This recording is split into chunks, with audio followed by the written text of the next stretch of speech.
what I've seen, Byron. The other teams, they had some size to their players in the years past, but they was trying to beat us with a lot of scat backs, scat type receivers. And this team looks a little bigger and a little bit more physical. And I'm just wondering if the Tornadoes can take advantage of some of these size matchups, because we're big too as well, and see what we can do against this Rams defense. And I really want to see what the Rams offense is going to do against that Bradford defense. Last week against Mandarin, they didn't really beat us on the ground. We stuffed that running game up, and we've done it all the games we played this season. They got us on the pass, and if it wasn't for that long pass play to right, it was a 7-7 ball game. Hey, we may be going into overtime, and you never know what happens in overtime. But that's the way that the ball game went last week.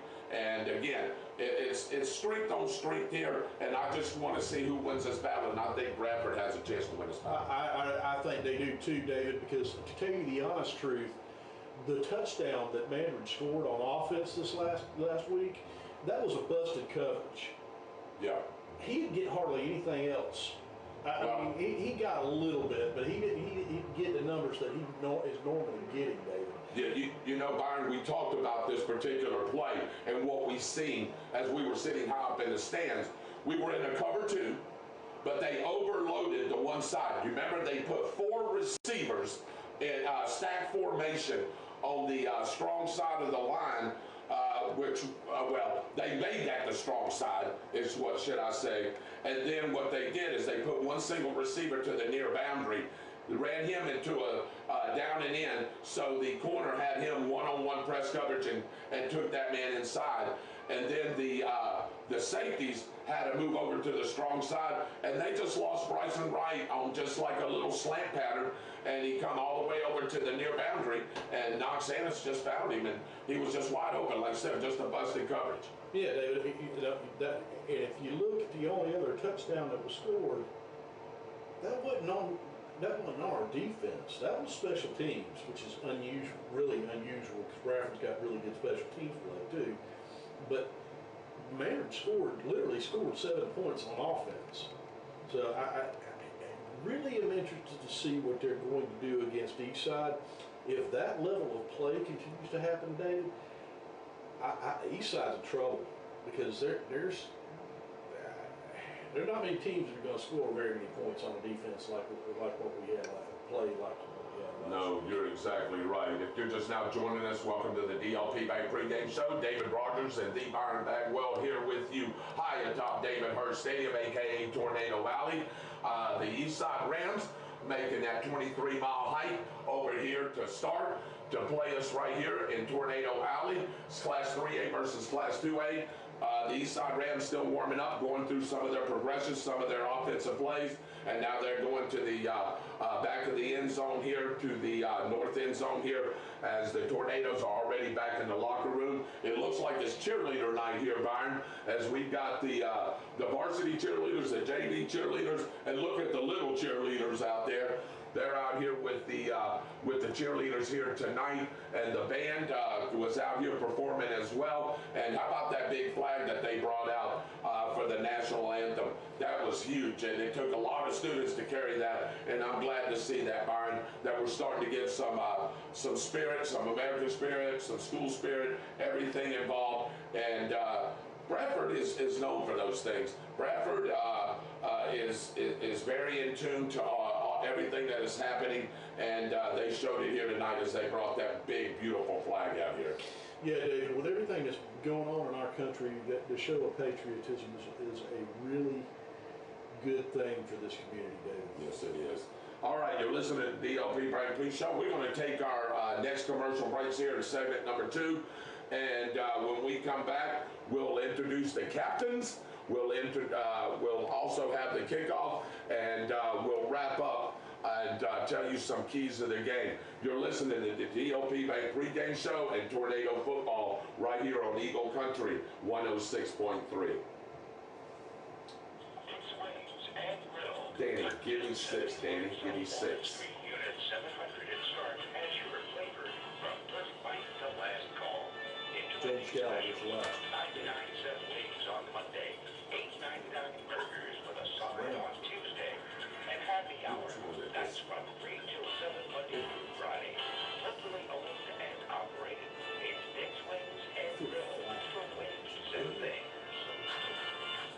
Roberts Insurance, headed up by Scott Roberts, agent owner and Lauren Thompson agent.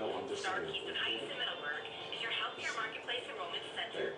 Contact us for assistance with your healthcare and Medicare insurance needs. Don't talk to strangers. Talk to Roberts Insurance. They are here for you. They deal with auto owners insurance, Allstate, Progressive, Safeco, and many others. Roberts Insurance, Star Keystone Heights and Middleburg.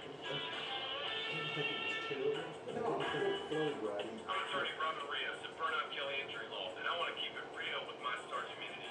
Some personal injury attorneys will try and settle your case for less to avoid going to court. If they have to go to court, they will outsource your case to a proven trial attorney like me to represent you. Trial experience matters. Call me at 833-BK-HELPS. That's 833-BK-HELPS. Or visit realjustice.com.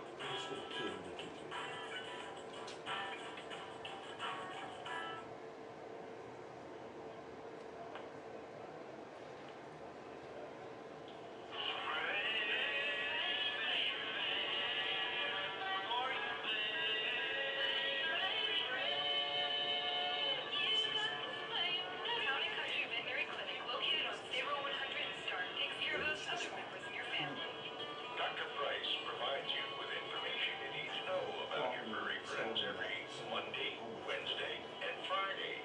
Town and Country Veterinary Clinic, treating your pet like family. Eagle and News at 7 is only on Eagle Country 106.3. It's not a miracle. You call, they come. 24 hours a day, 7 days a week. Miracle Towing and Recovery along with automotive repairs, your one-stop shop. Call Miracle at 904-368-1114. That's 904-368-1114. Miracle Towing and Recovery sponsors the entertainment scene in tornado football on Eagle Country 106.3.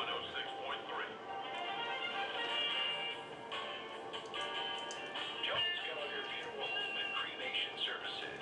They're proud to sponsor tornado football on Eagle Country 106.3. They are deeply committed to serving you in your time of sorrow. Personal attention is given before, during, and after the service. Jones Gallagher Funeral Home. Start at Keystone Heights. Tonight, from the end zone to the fan zone and all seats in between, this is your home for the local sporting update, featuring the voice of the Bradford High School Tornadoes. Welcome to On the Spot Sport News with your host, David Rogers. Is our great producing crew, Chuck Kramer and Danny Bellis tonight, helping us bring to you, our listeners, the best radio broadcast that we can each and every Friday night of Bradford Tornado football. Well, if you happen to be traveling north and south on the I-95 corridor, north and south on U.S. Highway 301, east and west on the I-10 corridor, and you have tuned in to WEAG Eagle Country 106.3 and was hoping to hear some great music, pump the brakes. Not for the next 3 hours or so. And if you are not from this area and have not heard about the Bradford Tornadoes, you are in for a treat, as one of the best high school football teams in the state of Florida and the Southeast region will be playing tonight against the Gainesville Eastside Rams. Now let's set the record straight. There's no argument over the choice between peace and war. But there's only one guaranteed way you can have peace, and you can have it in the next second. Surrender.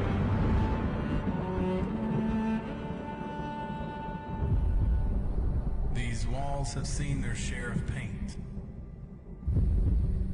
and their share of battle. A fight for glory.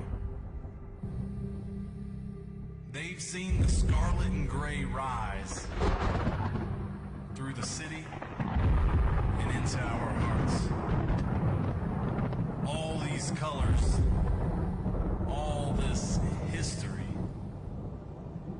all tornadoes. It all comes together in one place.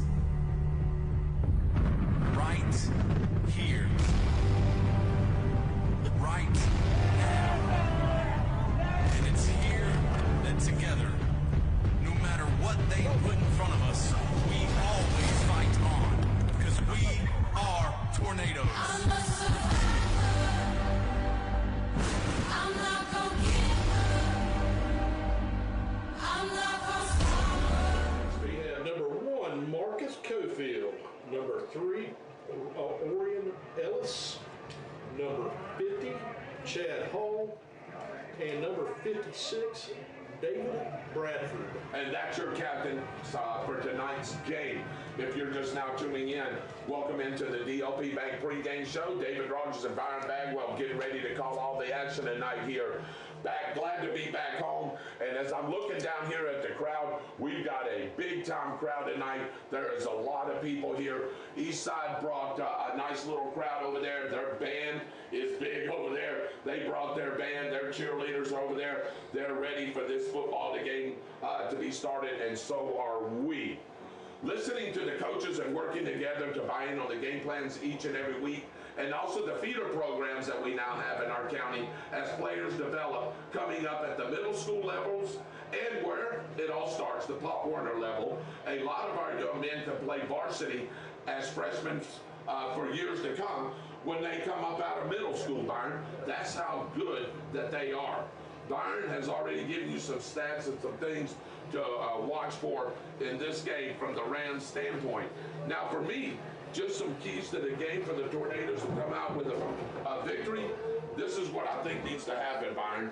I tell you, here's my first one. Win both lines of scrimmage, both offense and defense. That's where it all starts, in the trenches. And the Tornadoes have done that pretty well in the 4 games that they played. But I think a little bit more protection for side coverage. Yeah, David, and here they come. They with the Chucky doll and everything else, David. They're going to be pumped up tonight because they look it right now, man, and the fireworks are going off, and they look hyped up, and it's loud out here, Byron. I'm telling you right now, the Tornadoes are ready to go tonight. Yeah, David. You know, anytime a football team that is as good as Bradford County is this year loses a close game, that bitterness stays with them for the next week. And from what I'm understanding from some of the coaches, the practices were probably the best practices of the year. Absolutely, what I've been told. You got to win the turnover margin, that's for sure. Take advantage of what the Ram defense gives you. Hey, if they're giving you the middle of the field because they're blitzing the Sam linebacker or the weak linebacker, hey, take advantage of that area. If the Mike linebacker, which is the middle linebacker, if he blitzes, hey, take advantage of that. If you're running the football on them, keep running it. Keep pounding it down their throat. Wear that defense out. And I'll tell you, it will give you a big-time advantage. I think we've seen that more this year than we have in the past 4 years, David. You know, I sit back and I look at some of the crossing routes these guys that they're running now and some of the seam routes that I've seen this year. The linebackers vacate the open spaces in the middle, David, and they're hitting some of that. And we're getting ready for the kickoff right now. Thank you for tuning into the DLP Bank pregame show. We're going to keep it right here. I'll get back to those couple of points here in just a minute. The Rams won the toss.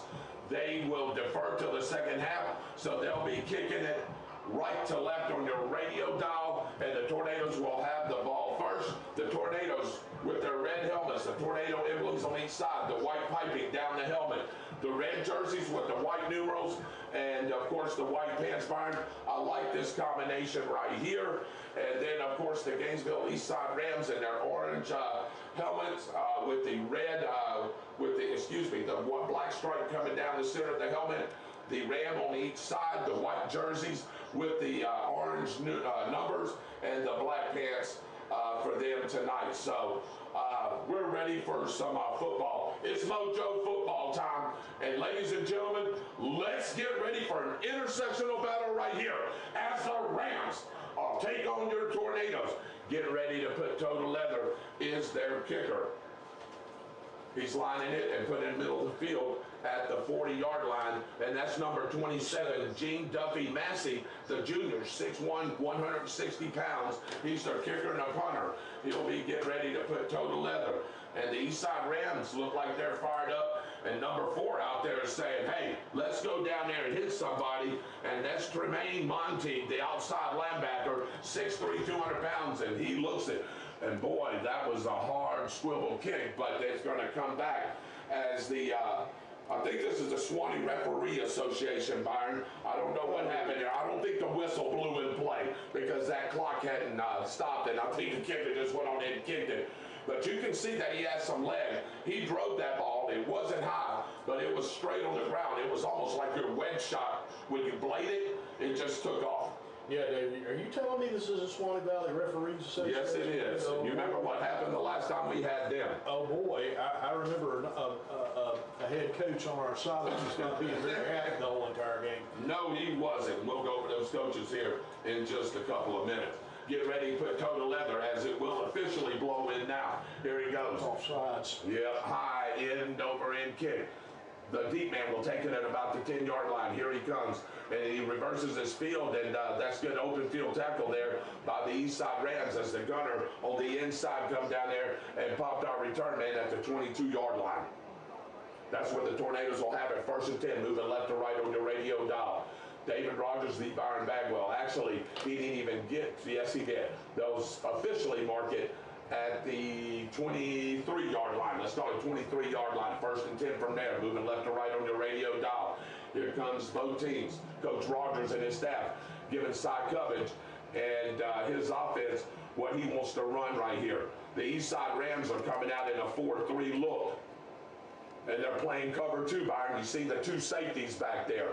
Yeah, they're playing cover 2, and Bradford is coming out in. Yeah, in a tight formation, bunch formation, runs the ball around the left side, gets some nice yardage right there as he picks it up to about the 30-yard line. That's a 7-yard pickup. It'll be 2nd and 3 from the 30-yard line on the far hash. David, if they allow Bradford County to run around the edges, this is going to be a long night for Eastside because Bradford has all sort of speed. They come around the left-hand edge and picked up 7 yards. Beautiful sweep play. 3 receivers to the left, tightly bound. Here we go. Running back runs it around the right side again, and he's going to get popped. But he got up to about the 33-yard line, and let's see, that's going to be enough for a 1st down, Byron. He needed 3, and he got 5. Yeah, David, the running game is doing exactly what it wants to right now, David. This is really good to see at the beginning of this game because they're doing whatever they want to on the ground. Side coverage in shotgun formation. The pistol is Chase Phillips. He goes with that hard count. 3 receivers to the left, 1 to the right, and that's Nixon over here. They're still playing a cover 2 with a 4-3 look. Press coverage on the receivers. Here goes the running back, Chase Phillips, straight up the middle, and he'll get past the 35, maybe to the 36-yard line. That'll be a gain of about 3 yards, and good pickup there by Chase Phillips, running right behind right tackle and right guard. Yeah, David, they're picking up yardage will on the ground right now against them. They keep on running the ball like this, it'll wear these players out on the east side, David. Ball at the 34-yard line. Let's call it there. Side coverage looks, throws it out here to the outside, and we were just talking about it. Camonte Nixon, he just did a little down and out, picked up good yardage, and let's see where they officially mark the ball. The referee, the side judge, is going to say he stepped out at about the 42-yard line. Yeah, they're 1 yard shy of the 1st down, but that was a good play, good hands by Nixon, and good throw by side coverage. 3 receivers to the left, 1 to the right. Here we go. Gives it to his running back. Looking for room. He's going to just barely have enough, Byron, as the 4-3 look defense there. The middle linebacker, the guy that we talked about, coming there and made that stop. But it'll be enough for a 1st down. Needed 1 and got 2 on that play. Yeah, David, this is a good drive by Bradford. They're eating clock up, and they're picking up the 1st downs, David, like they should. Let's see what they dial up here. 9:55 left in the 1st quarter. Just go. This is the 1st drive of the ball game. The Tornadoes have beaten up about a minute and a half of this quarter so far. 2 receivers over to the right to the near boundary. 2 to the left. 4-3 look. Single high coverage. Let's see. Gives it to his running back. Spins off 1. And he's driving and drives it all the way to the 40, let's call it the 46-yard line. That's going to be a pickup of about almost 5 yards. And it's going to be 2nd, let's call it 4, 2nd along 6, as they've got to get inside positive territory to about the 47-yard line for that 1st down. Yeah, David, the last 3 runs have been right up the A-gap, and they picked up good chunk yardage with it. 2 receivers to the right, 2 to the left. Side coverage, shotgun formation. Throws it out there on a little slip screen. And, oh, my goodness, Byron, his knee hit. If it wouldn't have, he busted that tackle, and he was heading down the far boundary, and that may have went for 6. It sure may have, David, but instead of 6 points, he lost about 4 yards. Well, actually 2. They're going to give him an official loss of 2. Yeah. It's going to be 3rd and 8 from the 46-yard line. Line to gain is the Eastside Ram. Let's call it the 47. 3 receivers to the right. One, he moved right there. It's going to cost him 5 B. You see the right tackle move right there. He just rocked his body a little bit, and it's going to cost him 5 yards. It's going to be 3rd and 13. Yeah, big number 55, David, moved just a little. Yeah, just rocked his body just a tad, B. Yeah, you got to keep that. You got to keep that. That's Donald McBride. Right, yeah. The right tackle. He just moved his body just a little bit. 3rd and 13.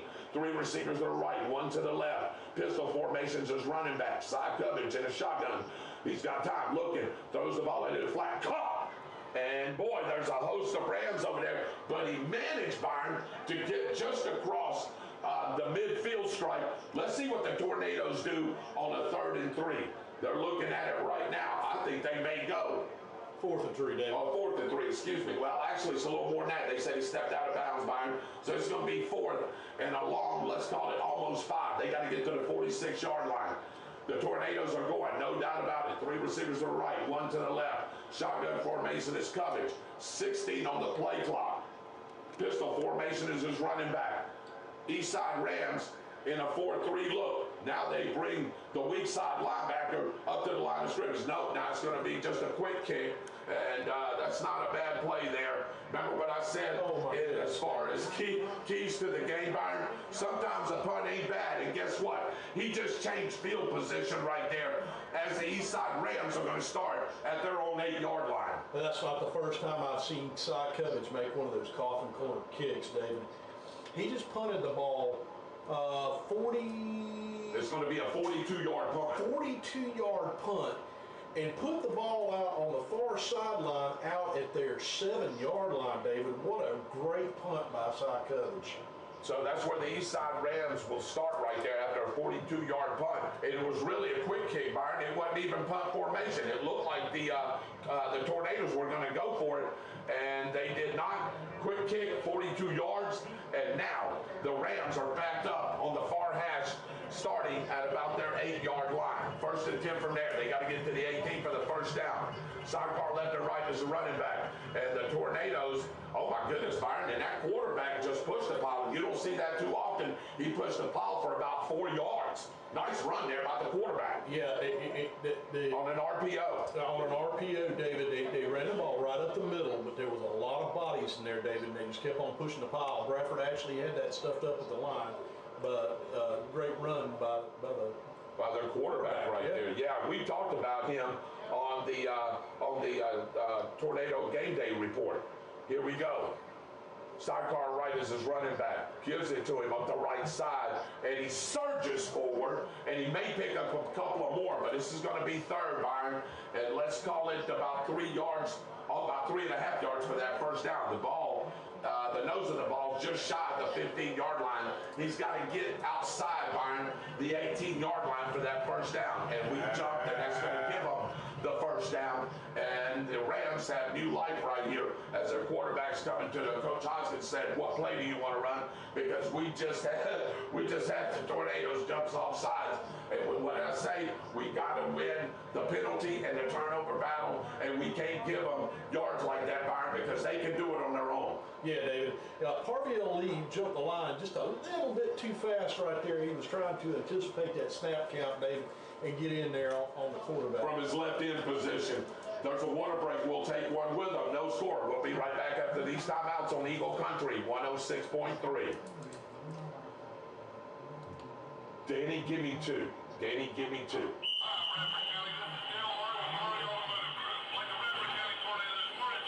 That means 4 in that column, or 3 in that column. Okay. 3. Right? It was the first time.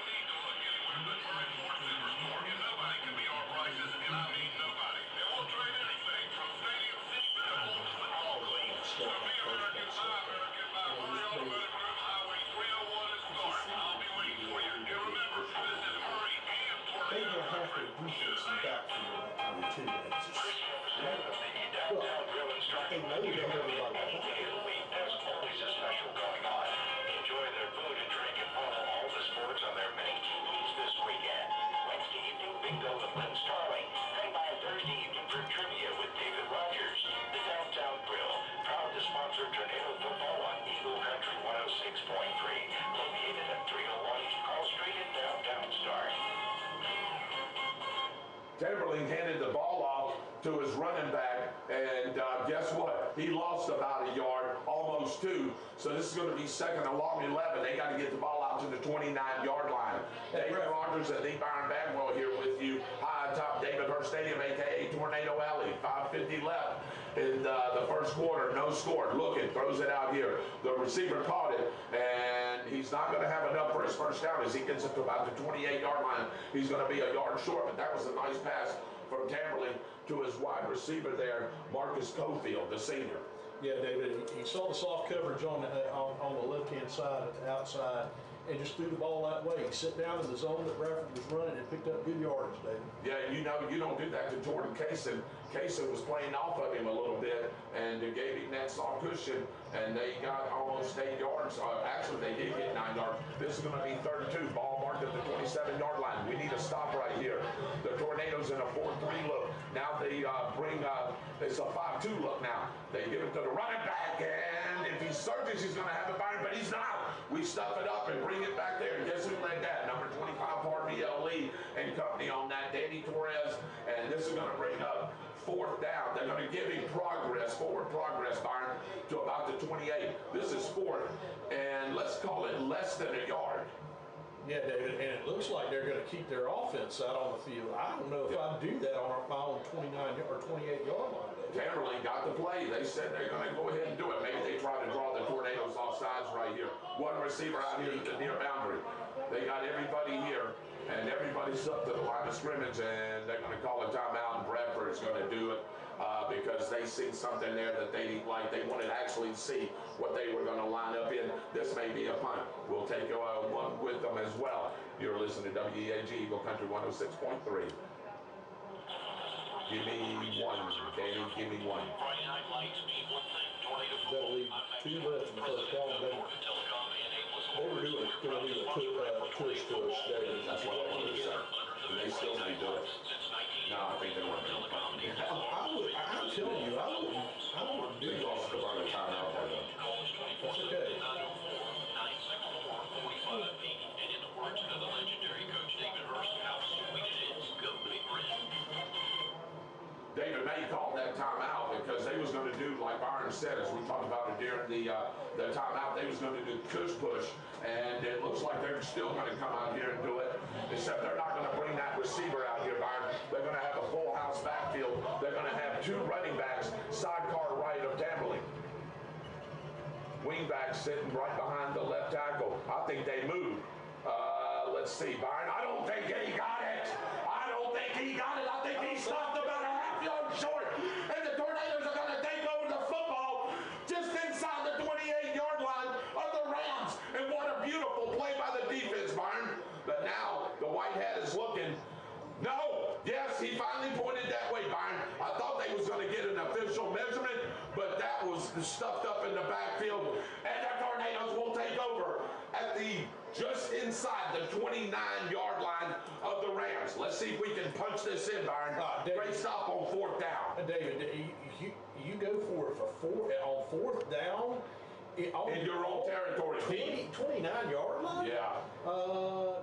Yeah, no, I did, as a coach, I definitely don't do that, David. That's, and we've got an uncovered man out here. Let's see if we go, let's see, here we go. Looks, throws it out here to Camonte Nixon. Camonte Nixon breaks the tackle, and he spun all the way inside the 15 to the 14-yard line. 15-yard gain, and a Tornado first down, and we're inside the Miracle Automotive Towing red zone. Don't pray for a miracle. What, Byron? Call miracle. Yeah, David, that was just he has tossed the ball almost like a jump pass. Well, that's a smoke screen, like a smoke pass right there. Being to the wide receiver, gives it to his running back, leans forward, inside the 15 to the 14-yard line. He'll pick up a couple of yards. Yeah, David, you know, that was actually a really good play by one of their linebackers, number 4.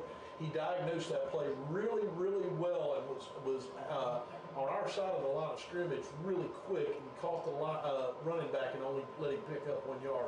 Ian Addison is out for this ball game. Number 1, Jaquez Kaysen, is in the ball game running the Tornado Cat. Here we go. He's going to keep it straight up the A gap, and he makes it one-man miss, and he's got the ball inside the 14-yard line.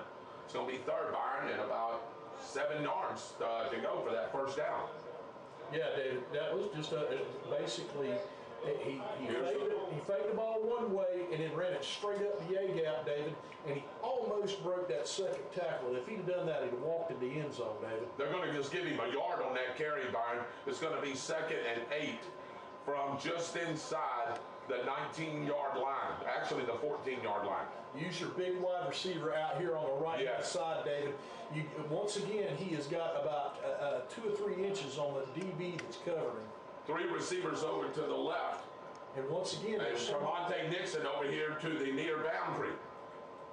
Side coverage in a shotgun formation. Here we go.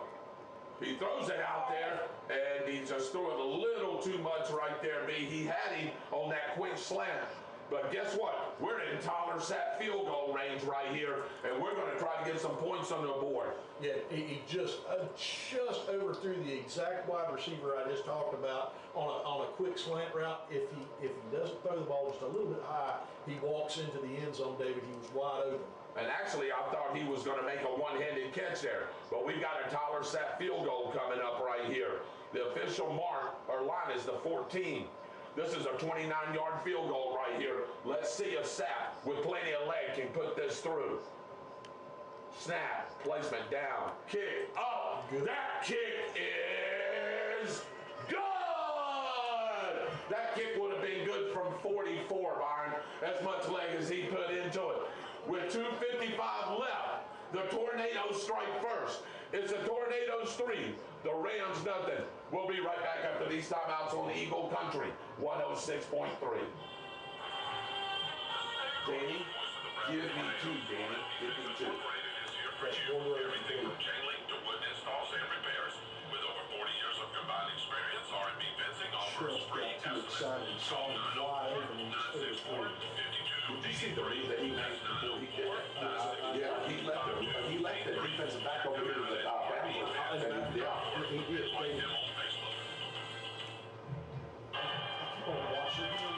And probably 8 out of 2 plays treatments. And with over a half-century of combined experience, Dorrance provides well-known and other services for assurance and reassurance. Call Dorrance 904-964-7061. With 2:55 remaining in the first quarter, it's the Tornadoes 3, the Rams nothing on a 29-yard field goal that could have been good from 49 because he put, oh my goodness, high, deep kick, and I'll come back to that score play in a minute. He'll field it at his 3.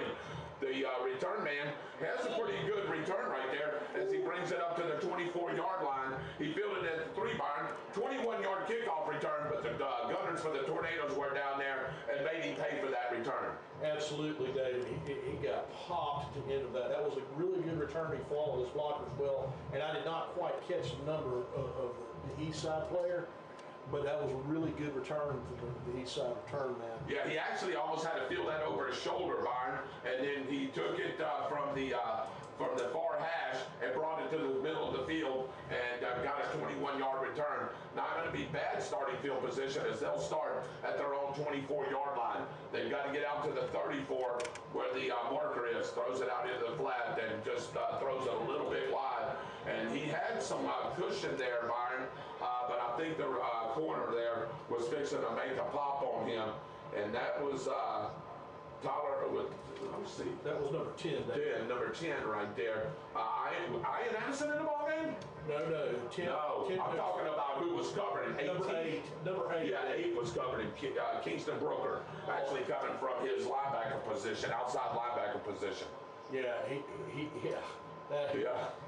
Three receivers over to the left, bunched up. I think he left a little early. The quarterback's in trouble. Tamberlin looking, and he's going to get sacked back at the 15-yard line. That's Parviel Lee, Danny Torres, and company. Oh my goodness, that was just a jailhouse rush. Yeah, number 17 just blew up the offensive lineman he was on and got in there. Danny Torres got in there and just sacked the quarterback for a very long loss, David. This is going to be third, and let's call it about 16, almost 17 yards for the first down that they need to get. The ball's on the 15. They've got to get to the 33, so it's going to be 18 yards that they'll need on this third down conversion. Byron, we met Danny Torres down in South Sumter. Man, that kid is big. He's a good-looking kid, and as big as advertised. Two to the right, two to the left over here. Camerlin looking, and are they going to catch us? I think this may be a false start. Let's see what the white hat said. Yep. Delay a game? Yep. The play clock ran out, Byron. I thought I seen it over there. It's going to be bringing up 5 more yards. It's going to be third and 23. I don't remember the Swanee Referees Association. David, I thought he was doing the old Generation X sign there for a second. David, he did it. This is the same referee. Remember 2 years ago that we had over in Gainesville? Same thing. Remember with those calls? Here we go. Tamberlin looking. He's going to escape, and he's going to try to get what he can, and he's going to get smothered by a host of tornadoes at the 15-yard line, well short of his first down punt formation for the Eastside Rams. My goodness, number 7 just come up and laid. Justin Hall just came up and laid the absolute wood to Eastside's quarterback, man. Ooh. Tamberlin is going to be feeling that one for a couple of days. My goodness. Gene Duffy Massey, the punter, the junior, will be in here to kick it, and he'll be standing at about his 4-yard line, Byron. So let's see if we can get a good return. And number 11, Chase Phillips, is back deep for us. Yeah, he is, and he's not going to have a chance to field this one. He's going to let it bounce, and it'll take an east side roll all the way to the Tornado 47-yard line. Byron, that was a 43-yard punt. Not bad for where he was at.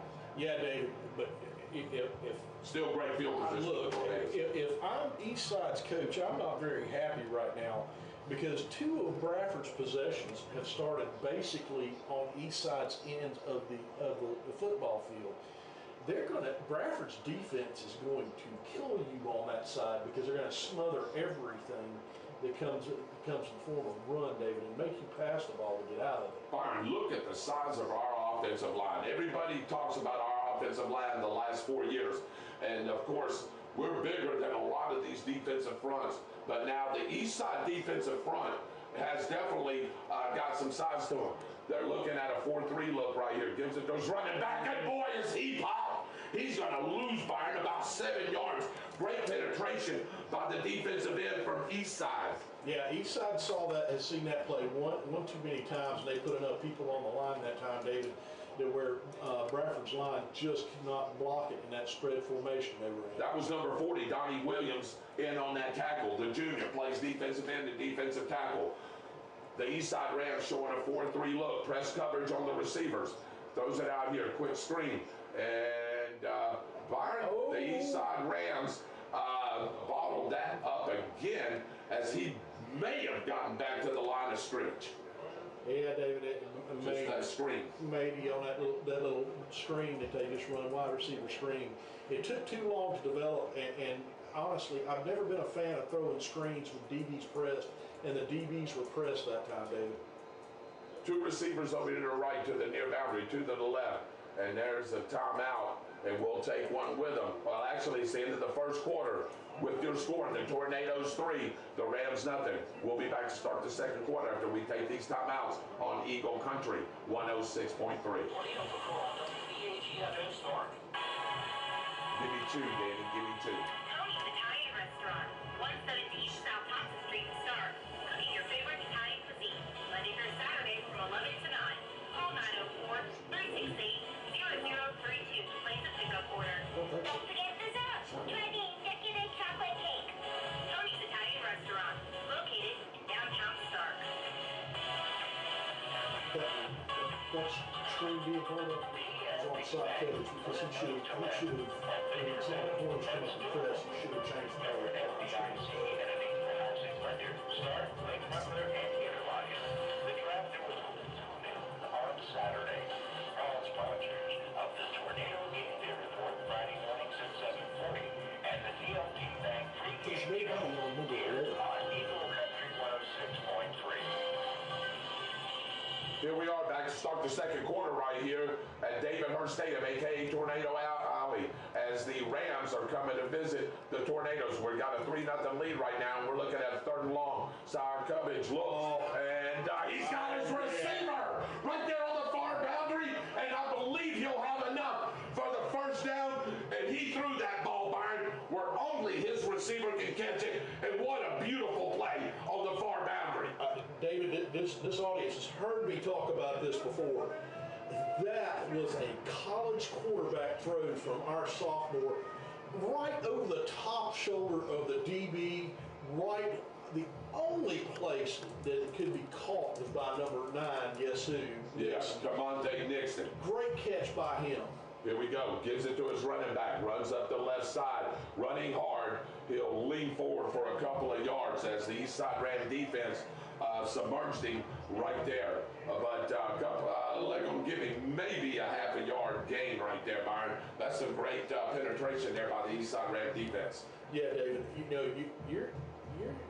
they're going to have to do something about Nixon, because if Cy Cubbage starts getting hot with Nixon, this is going to be a long game for Eastside, and they don't have, he got him in single coverage out there. Yeah, and only one, they're playing cover 2 right here, and the safeties are on the strong side. And boy, he almost went up there and made a great catch right there. I believe that was Kaysen, Jordan Kaysen, that was trying to come down with that football. But Monte Nixon over on the far boundary, Yeah, was one-on-one with that corner with no safety help, because the safeties, they were playing too deep, and they shifted over to the strong side, and he was all by himself. yeah, David. If Cy would have seen him that way, he would have been still going, David. Yeah, 2 receivers to the left, 2 to the right. Cubbage on the 3rd and 10, let's call it. Throws it out here on the road. And there's a flag. Yeah, that's going to be pass interference, Byron. He was all over, draped all over his back. That's going to be a Tornado first down with a pass interference call. Yeah, David. They're either going to call holding or they're going to call pass interference, 1 and 2. The white hat is looking right now, and he's talking to one of our linemen before that. So the side judge is coming over to talk to the white hat, and I do believe this is going to be pass interference, or like you said, holding. Let's see which one he gives us. Are they calling that on Bradford? Are they going to call offensive pass interference, B? How can Because that he be? was all over him. Let's see what happens How here. can that be possible, David? He was turned. How can Holding. Okay, they're going to get the holding call on the defensive back there. So this is going to give the Tornadoes a first down. Oh, why did they decline the penalty? It's 3rd and 10. This should. What? We should be accepting that penalty, and why is Rogers not all over this? Yeah, you got to move the ball forward 10 yards. This should be a first down, Byron, or close to it. What is going on here on a 3rd? I'm not understanding that call. All right, here we go. Looks again. And boy, that was almost intercepted. Went through the hands of Kaysen and almost intercepted by number 7 for the Gainesville Eastside Rams, playing that corner position, and that was Javion Comer, actually coming from his free safety position, the 5'10", 175-pound sophomore. But I'm wondering, that play should have never occurred, Byron. This is a dead ball personal So foul Yeah, that's what I thought. on the east side. But I want to go back to that previous play, Byron, because that previous play should have never happened. That was a holding penalty on east side, right? Why did the ball stay at the line of scrimmage? That ball should have been marked off 10 yards. We should have had the first down prior to that play, but it's going to work out, and it's going to be a personal foul against the Rams. Yeah, David, I'm not 100% sure what in the world just happened with that. That an odd sequence, really odd sequence for the referees, David. Yes, it was. I can tell you that. 2 receivers to the left, 2 to the right. Shotgun is Cubbage. gives it to his running back, straight up the A-gap, leans forward to the 25-yard line. Nice run there by the running back. Number one, David. Yeah, Jacquez Casey. Jacquez Casey, every time he gets in the backfield, he leans forward for at least 2 or 3 yards, David. Yeah, you know he likes to be called Quez Casey. Quez Casey. Yeah, Quez Casey. Brings his receiver in motion on a jet sweep, going around the right side. He'll lean forward inside maybe he's probably about to the 21-yard line, Byron. This is going to bring up third and about 4 as the Eastside Rams are going to rotate players in, and the Tornadoes are going to keep what they have on offense. They want to go quickly, up tempo. They've got one-on-one coverage with Nixon on the far boundary. Three receivers over here to the left. And now he just sees, and we got him offside, B. That may give us the first down. Let's see how close we were. I think this was 3rd and 5. This is going to be close. Yep. Great snap count by Cy Cubbage. 9:49 left in the second quarter. The Tornadoes 3. The Rams nothing, and the Tornadoes driving again. Yeah, Byron, that's going to give them enough for the first down, and that's going to put them inside the Miracle Automotive Towing red zone. Don't pray for a miracle. Call miracle. And David, they still don't have him in double coverage. We're going to take advantage of that here sooner or later. 3 receivers to the left, 1 to the right. Gives it to his running back, trying to pick his way. And he'll lean his way forward, Byron, for about a yard or so before the middle linebacker, the guy that we talked about, making all those tackles, comes up and busts him right there. Yeah, David, the line play is getting a little bit chippy out there, David. That should have been a second penalty on Eastside just then. After the play was dead, one of our linemen got shoved. Second, and let's call it they're going to give him a yard gain. Let's call it a second along 9 from the 15-yard line. They've got to get to the 6 for that first down. 15 yards from pay dirt. 3 receivers to the left, 1 to the right. Pistol formations is running back. And the white hat. Timeout. Eastside? I'm not sure. They're rotating. They're bringing somebody in here, B. Maybe that was an equipment deal. I think that was an equipment thing, and that's why the free safety had to rotate out, and another free safety is coming in. 4-3 look for the Eastside Rams. Press coverage on the receivers. 3 receivers to the left, 1 to the right. Side coverage 4 yards deep in a shotgun formation.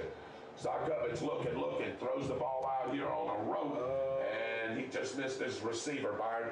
He was supposed to do a down and out, and that's where he threw it to. And he did almost like a curl pattern to the inside, just a missed throw. Yeah, that was miscommunication, David. That's one of those plays you look at and can't tell whether that's either on the wide receiver or on the quarterback, David. You never are able to tell whose fault that was. No, you're exactly right there. So we got a third, and let's call it a long 9. Got to get the ball inside the 6-yard line just to keep the drive going. But we're already in Tyler Sapp field goal position. Here we go. 3 receivers to the left, 1 to the right. Looking. Throws it across the middle. And is that a touchdown right there? Yep. That's a touchdown. What a beautiful play right there. Now they're saying incomplete. Yep. I guess on the tip drill, he didn't corral it in, B. So this is going to be another Tyler Sapp field goal with 8:36 left in the second quarter. The Tornadoes lead 3-0. Yeah, David.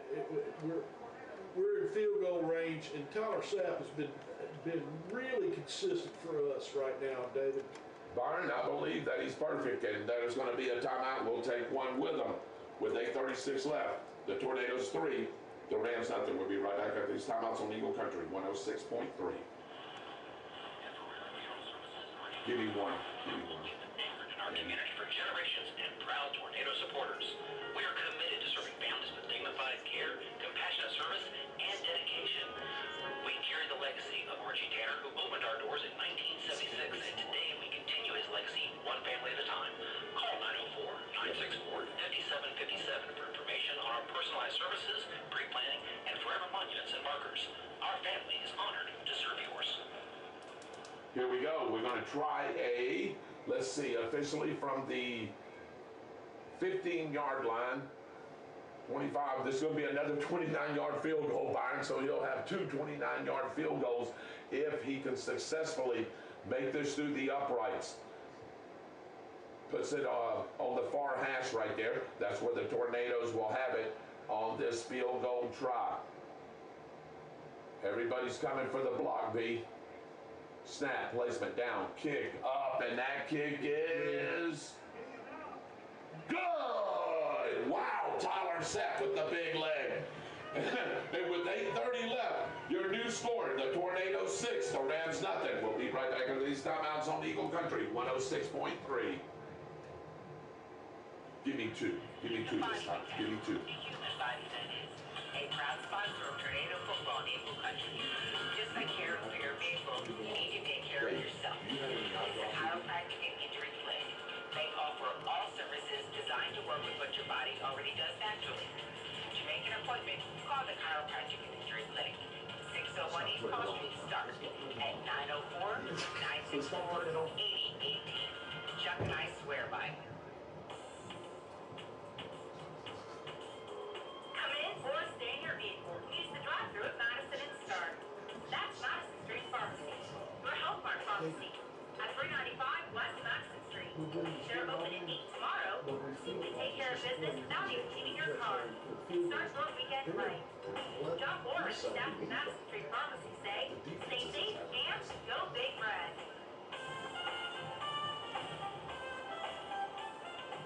Here we are back live at David Hurst Stadium.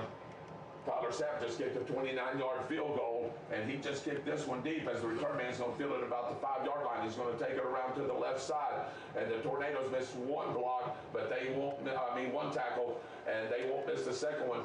He'll bring it up to about the 25-yard line, 18-yard return, and the Eastside Rams moving left to right on your radio dial. That's where they'll start their line of scrimmage. Yeah, David, look, our defense is playing as advertised again. You look at where Eastside's been this whole entire game. It's been on their side of the field, David, and they can't get any offense going at all. So let's see what they dial up here. Coach Hoskins is going to dial up here. Gator Hoskins, how about that name right there? And no Honey Dijon Mustard to help him out right here, as they're going to scrimmage the ball from the 26-yard line. But maybe his cousin will come in the ball game. Let's see what happens. Two receivers to the right, one to the left. Gets it to his running back. No, Tamberlin's going to keep. Throws it out into the flat, and it's caught. No. Yeah, he did catch it, B. Got 1 foot in. That's all you have to have in high school football. And that's a nice pitch and catch right there.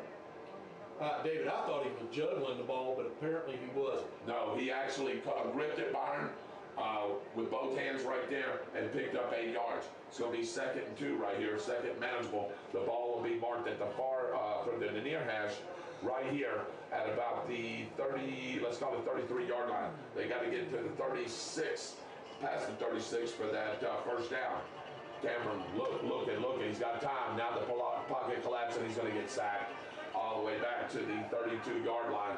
That sack could have been worse, but he stepped up, Byron, to avoid even losing more yardage. Yeah, David, he had to get rid of the football that time, and he just held on to it for too long.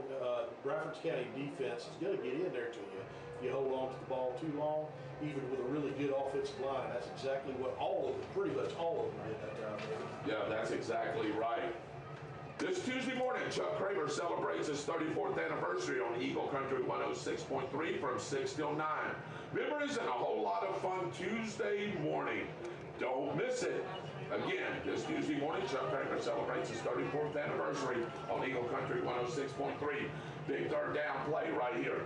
Tamberlin looking, throws it across the middle, and he missed his back, Byron. It was open, but he just overthrew him right there, and Tamberlin was getting some pressure. Yeah, David, he was getting pressure, but that center screen, little center running back screen, yeah, it was set up really, really well. Yes, it was. And that's something that Eastside is probably going to go back to the well on, because Bradford was being really aggressive on that play on defense. Actually, we sent the Mike linebacker in on a blitz and left that middle wide open. That could have went for a lot of yardage. Punt formation. Low driving kick. It's going to take a east side bounce, and man, this is going to wind up being a pretty good punt, Byron, as the ball's going to roll dead at the 30-yard line. That's going to be about a 37-yard, 38-yard punt. Flips field position, and the Tornadoes will start their drive, moving right to left on the radio dial from the 30-yard line. Yeah, David, what I'd like to see from Bradford County is to get them to just calm down a little bit. The emotions are running really high because all of them want to win this game so bad because they've lost this last game. Calm down, be in your right places, wide receivers. Side coverage, just take a little bit off of the power that you're throwing in some of those passes, and this offense will start to click, David, like we talked about. Big line coming out there, 70, 79, 55 men. There are big 56.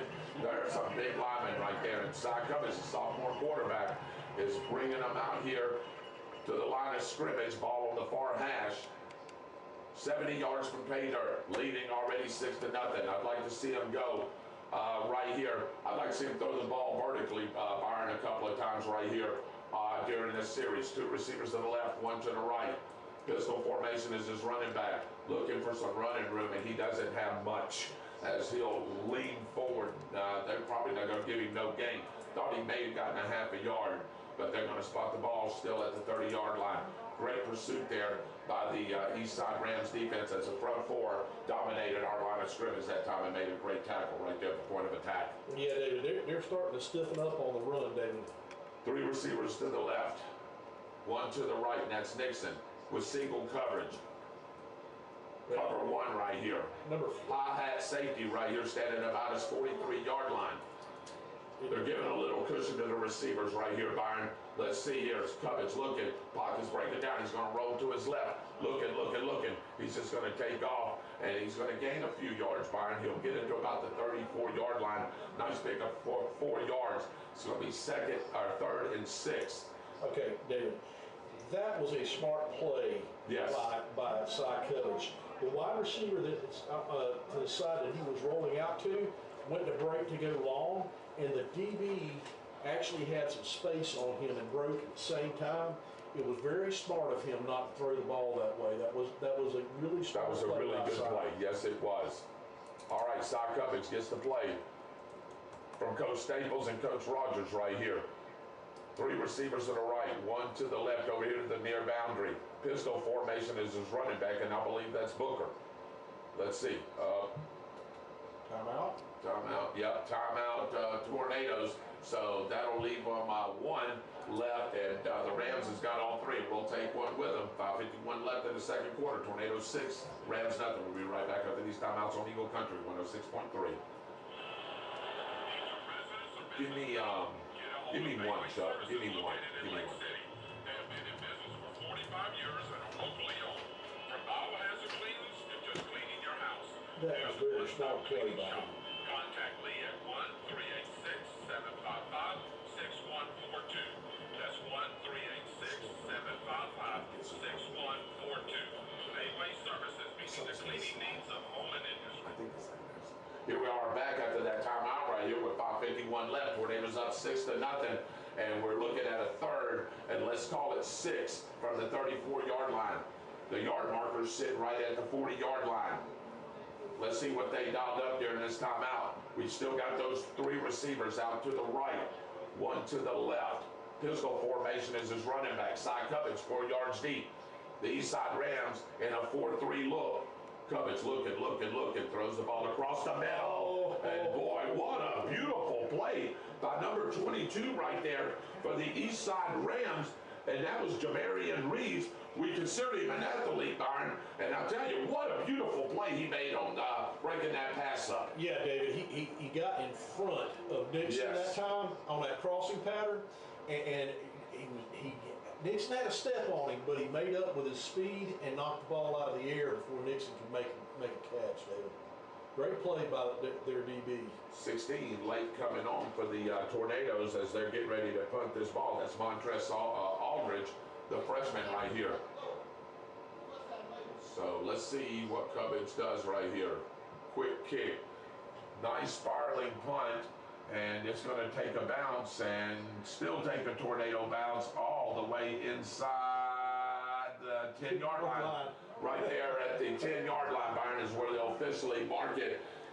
You know what that punt was? That was 54 yards.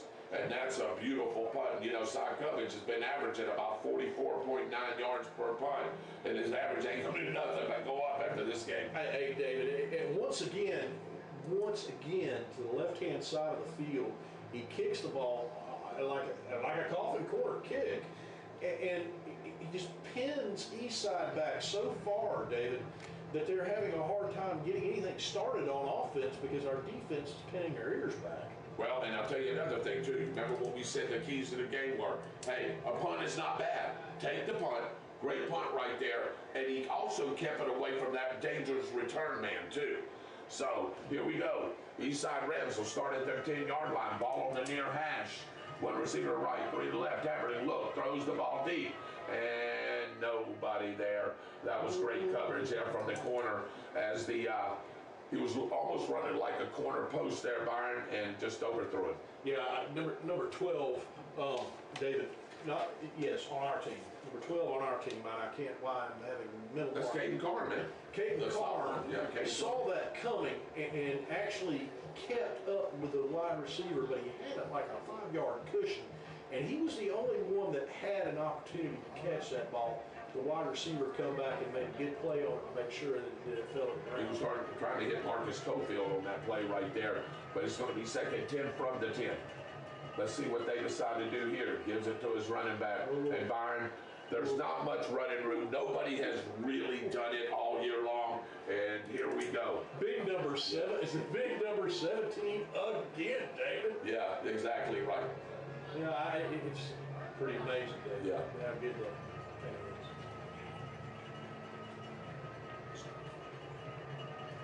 Here we go, 4:59, 4:58, 4:57 left. Tornadoes 6, Rams nothing. Let's see what they can come out here and do here on the 3rd and 9. Gain just about a yard. Ball set at the 11-yard line. One receiver out here right. He brings a receiver in motion from left to right, and I think they're going to use it one of their 3 timeouts with 4:39 left and a 3rd and long. Tornadoes 6. The Rams nothing. We'll be right back with these timeouts on Eagle Country 106.3.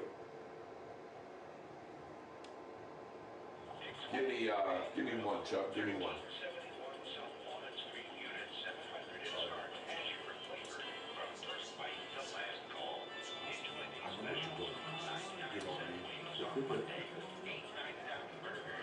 Side on Tuesday and happy hour. That's from 3 till 7 Monday through Friday. Locally owned and operated.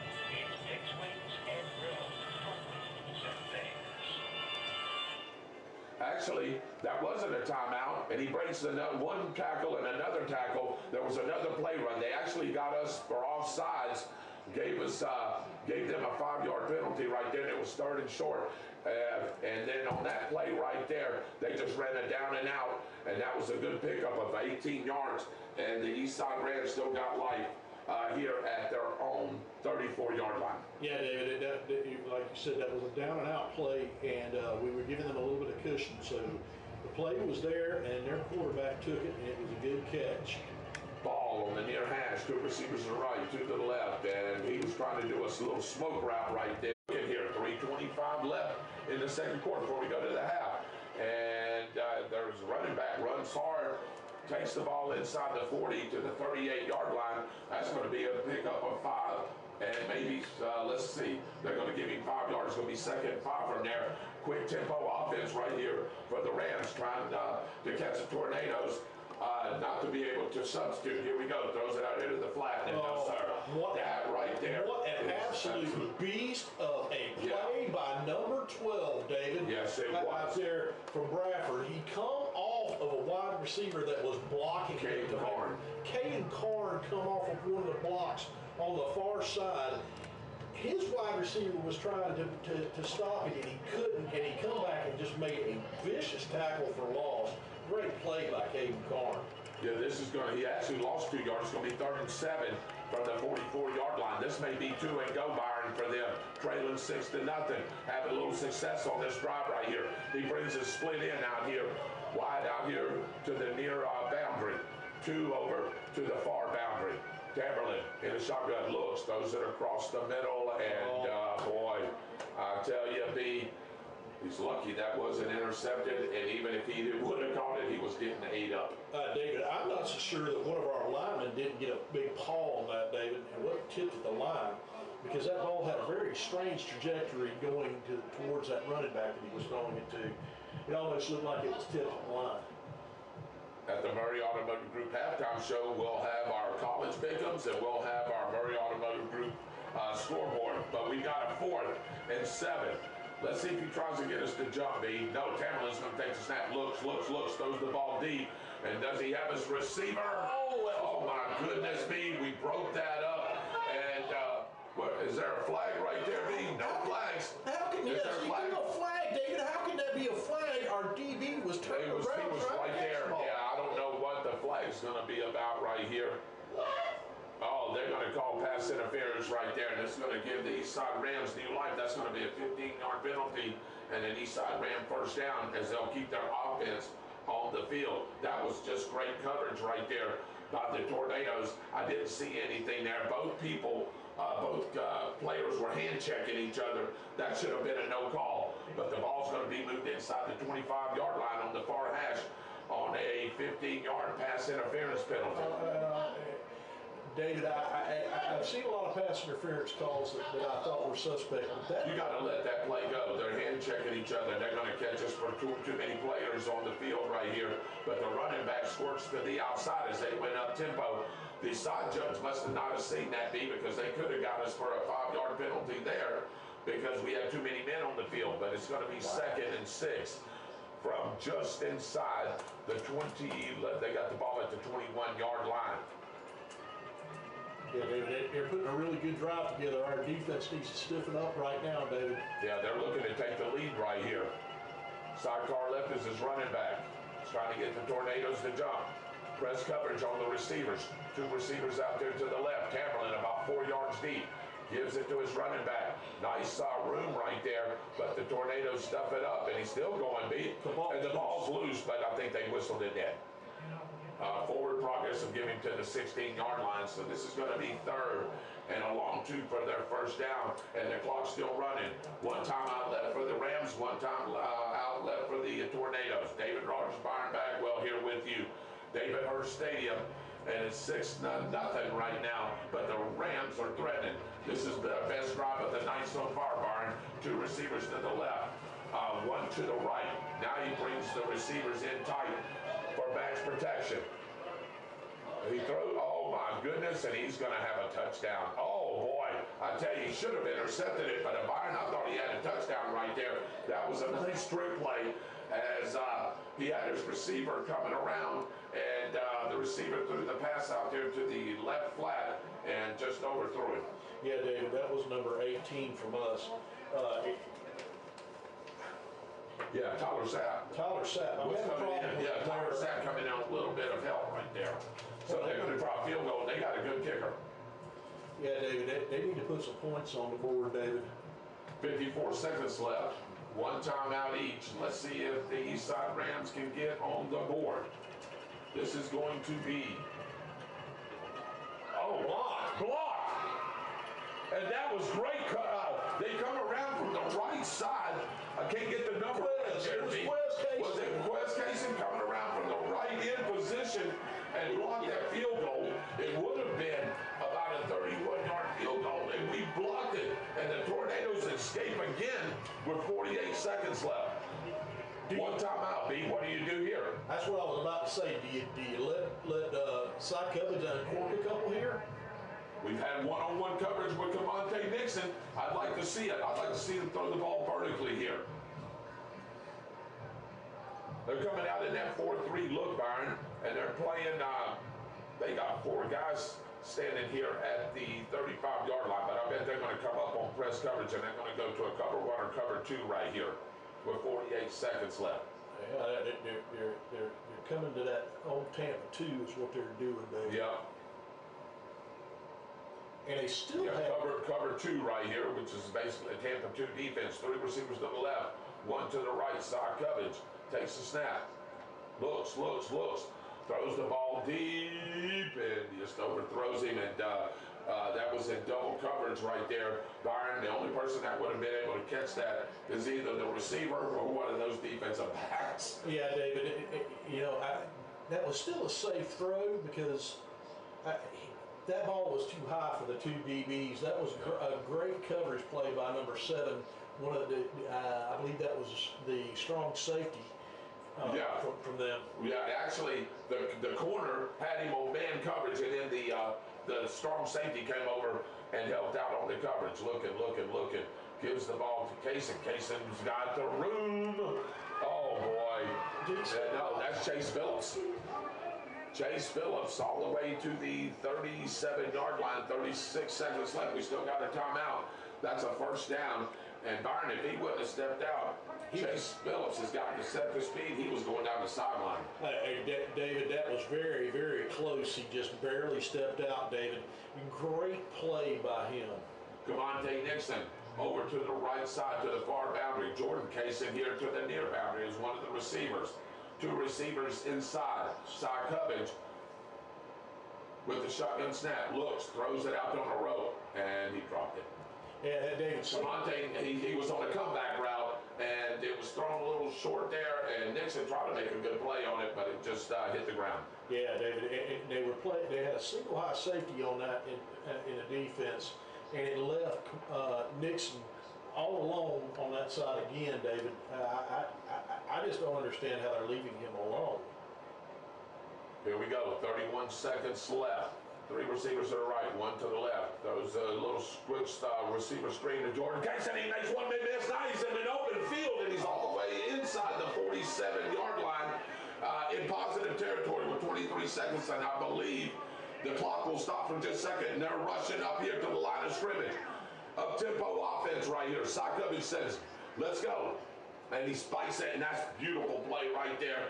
Burned off 5 seconds, Byron, but you're able to save your timeout in case you need it for field goal range right here and put this game up 2 scores. 18 seconds left, and you're going to look at second down and 10 from the 47-yard line of the Rams in positive territory. David, if you take a look at the 2 chunk yardage plays we just got, both of them were basically little wide receiver screen plays. And we just broke tackles, and with our speed at wide receiver, we just picked up chunk yards, David. And great skill sets from our wide receivers. And here we go. The referees are talking right here, and I don't know if this is going to be a penalty against Bradford right here. Let's see what the white has said. Yeah, you got to wave off the flag. He just come up there and spiked the ball and stopped the clock, and he did it exactly right. He threw it past the line of scrimmage into the dirt. I don't know what they were looking at, David. 18 seconds left. Still 1 timeout in their pocket. 2 receivers to the left, 2 to the right.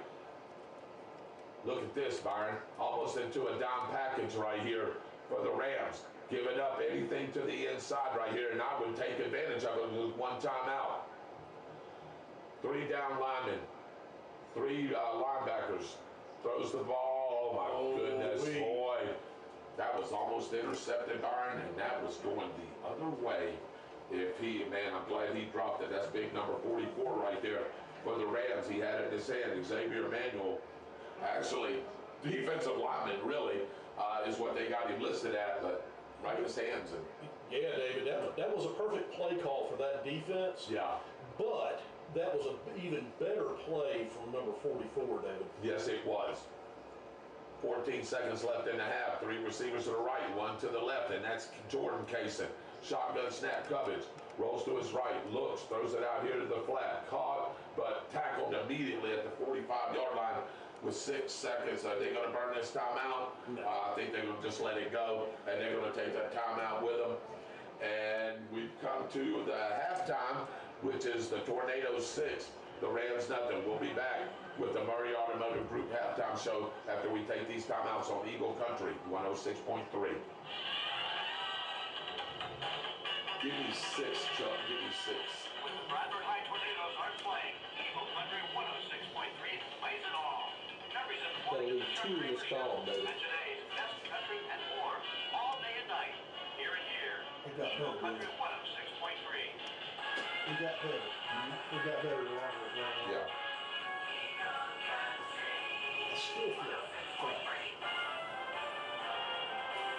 It's not a miracle. You call, they come. 24 hours a day, 7 days a week. Miracle Towing and Recovery Local Automotive Repairs for one-stop shop. Call Miracle at 904-368-1114. How do you call pass interference on somebody that's turned around like this, trying to catch a ball? 1114. Miracle Towing and Recovery. Watch the entertainment scene at Tornado Football on Eagle Country 106.3.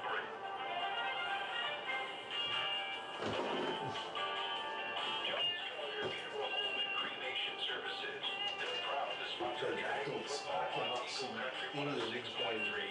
They are deeply committed to serving you That's in right, your you're time not of going to sorrow. be able to see. Personal attention is given before, during, and sure? after the Okay. service. Jones Gallagher Funeral Home. If you turn on that light, will it kill what you're doing? Go Big Red. Okay.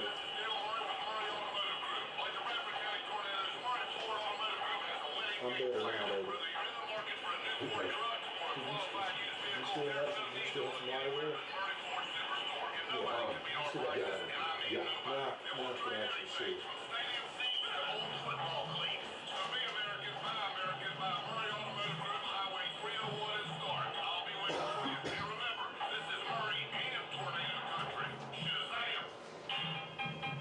Chris Hempstead of the Downtown Grill and Start invite you to come in any day of the week. There's always a special going on. Enjoy their food and drink and follow all the sports on their many TVs this weekend. Wednesday evening, bingo with Lynn Starling. Come by Thursday evening for trivia with David Rogers. The Downtown Grill, proud to sponsor Tornado Football on Eagle Country 106.3, located at 301 East Call Street in downtown Stark. Friday night lights mean one thing, Tornado Football. I'm Max Morton, president of Norton Telecom and Seamless Alarms. We're proud to sponsor Bradford Tornado Football, bringing the community together under those Friday night lights. Since 1983, Norton Telecom and Seamless Alarms has been your trusted name for telephones, alarms, cameras, and networking. Call us 24/7 at 904-964-4580. And in the words of the legendary coach David Hurst, how sweet it is. Go Big Red. Welcome back to the Murray Automotive Group halftime show. If you're just now joining us, it's the Tornadoes 6, the Rams nothing, and they're playing us really tough right now. We've got two 29-yard field goals from Tyler Sapp, and the Eastside Rams had a great chance to score right there before the half, and just couldn't do it as the Tornadoes defense has been lights out all night long. Byron, we're still struggling a little bit on offense. I wish they would open the playbook up a little bit. I'd like to see them throw the ball vertically down the field a couple of times in this half. I'd like to see them run some down and outs, down and ins. I think the flat is open, and I think that middle is open with that Mike linebacker and the Sam linebacker coming in on the blitz. That area of the field is wide open, and I hope that the Bradford Tornadoes and the coaching staff go in there and say, hey, this is what we're seeing. Let's try some of this. Yeah, well, they went into that 3-4 defense, David, into the dime that they went into on that great play by one of their linebackers, number 44, David. Yep. That screen call was actually a perfect call for that. They had blockers all out in front of our running back, David. But he just made a great play. The linebacker just made a great play. There's nothing much you can say about that. No, and that's exactly right. And I thought side coverage, the special teams has really been good. You know, that was one of the key points I talked about in the pregame show was the special teams, win the special teams battle. And I think the Tornadoes are doing that right now as when we're having to punt the ball. Side coverage has punted the ball really well, and Tyler Sapp on 2 field goals that would have been good from 40, 45 yards. And that's the difference in the ball game right now, is that the defense and the special teams we've got to figure out something to do offensively, as the last 3 games we've really struggled to get the ball moving vertically down the field. Yeah, David, there's just something a little bit off each game. There's flashes of true brilliance from this offense, and then there's miscues. And it's just small, to me it looks like just small middle areas is what it looks like, David. Yeah, it looks like it to me too as well. And, you know, we just got to figure out a way to just to fix that and maybe try, like I said, a couple of different plays. You know, the Eastside Rams defense is really, really quick and fast, especially the front four. And when you come up from the linebackers position and bring that in there too, they've really stuffed up our run, and I've been really surprised, Byron, that they have been able to do that. Yeah, David, they're just overloading the line of scrimmage is what they're doing. They know we're going to run a spread offense, run out of it. And what they're doing is they're pulling more people up to the line than you have the capability to block.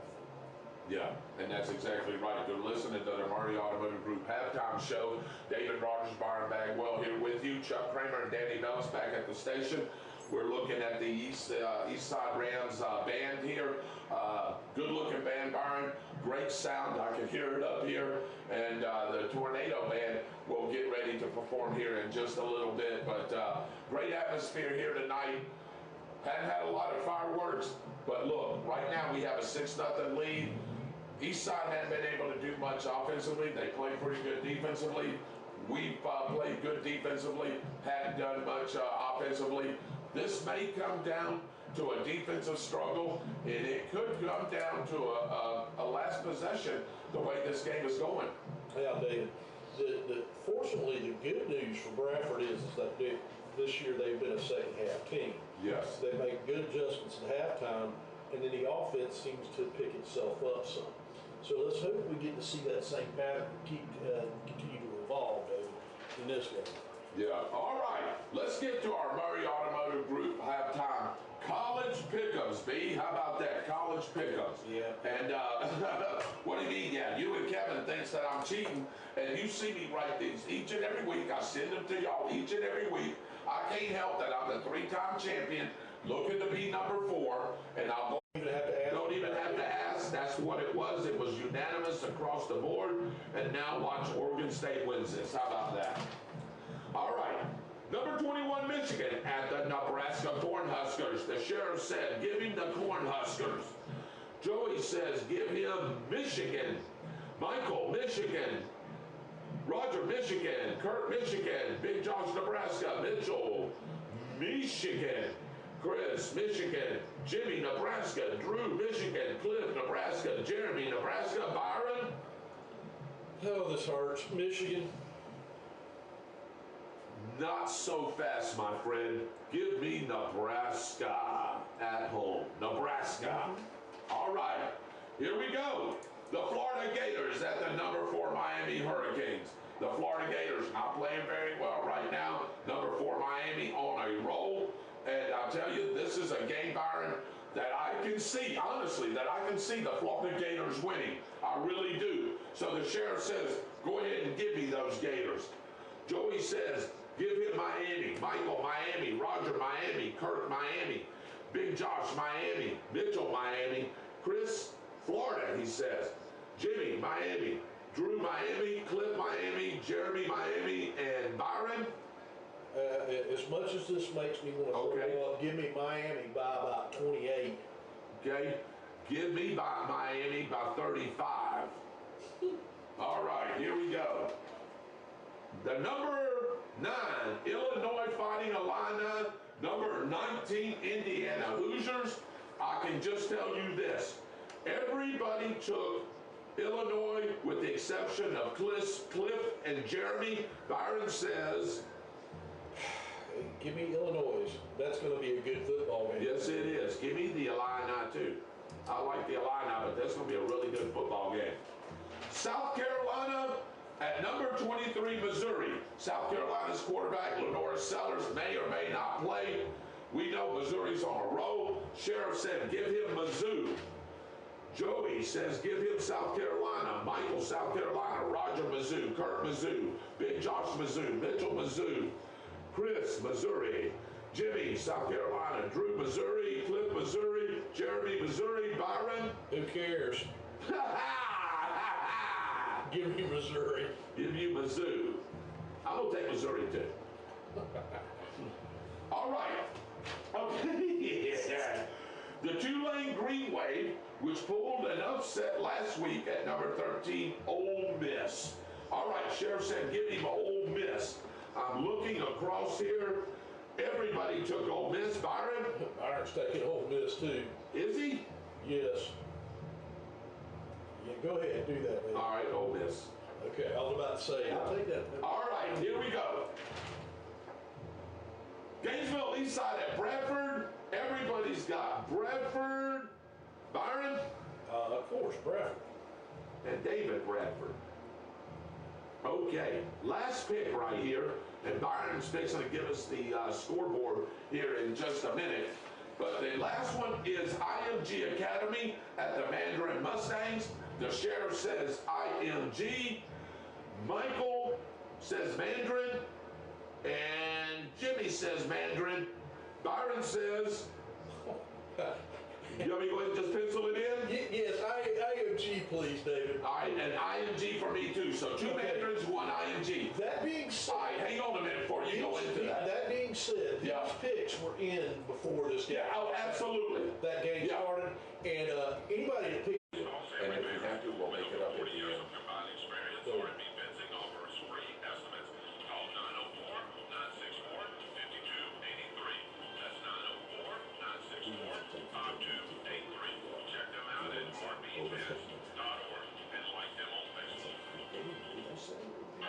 Remember? John's Walker Boatcoing is ready 24 hours a day. They feature 24-hour around-the-clock service, made water treatments, and with over a half-century of combined experience, John's provides well-filling, fast repair, and other services. For assurance and reassurance, call Dorrance 904-964-1761.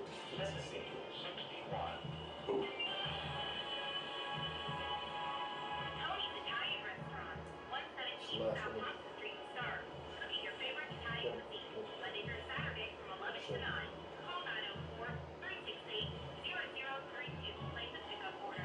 Don't forget dessert. Try the executive chocolate cake. Tony's Italian Restaurant. Located in downtown Star. Here we are back at the Murray Automotive Group halftime show. The bands are off the field. Both teams are out here. Well, actually, the Eastside Rams are out here warming up. The Tornadoes will be coming out of the locker room here in just a few minutes. Byron, what do you have for the Murray Automotive Group halftime show high school scoreboard? I've seen a couple of scores. Oh my goodness! But David, I did want to say one thing before we did the scoreboard. Pepperoni pizza.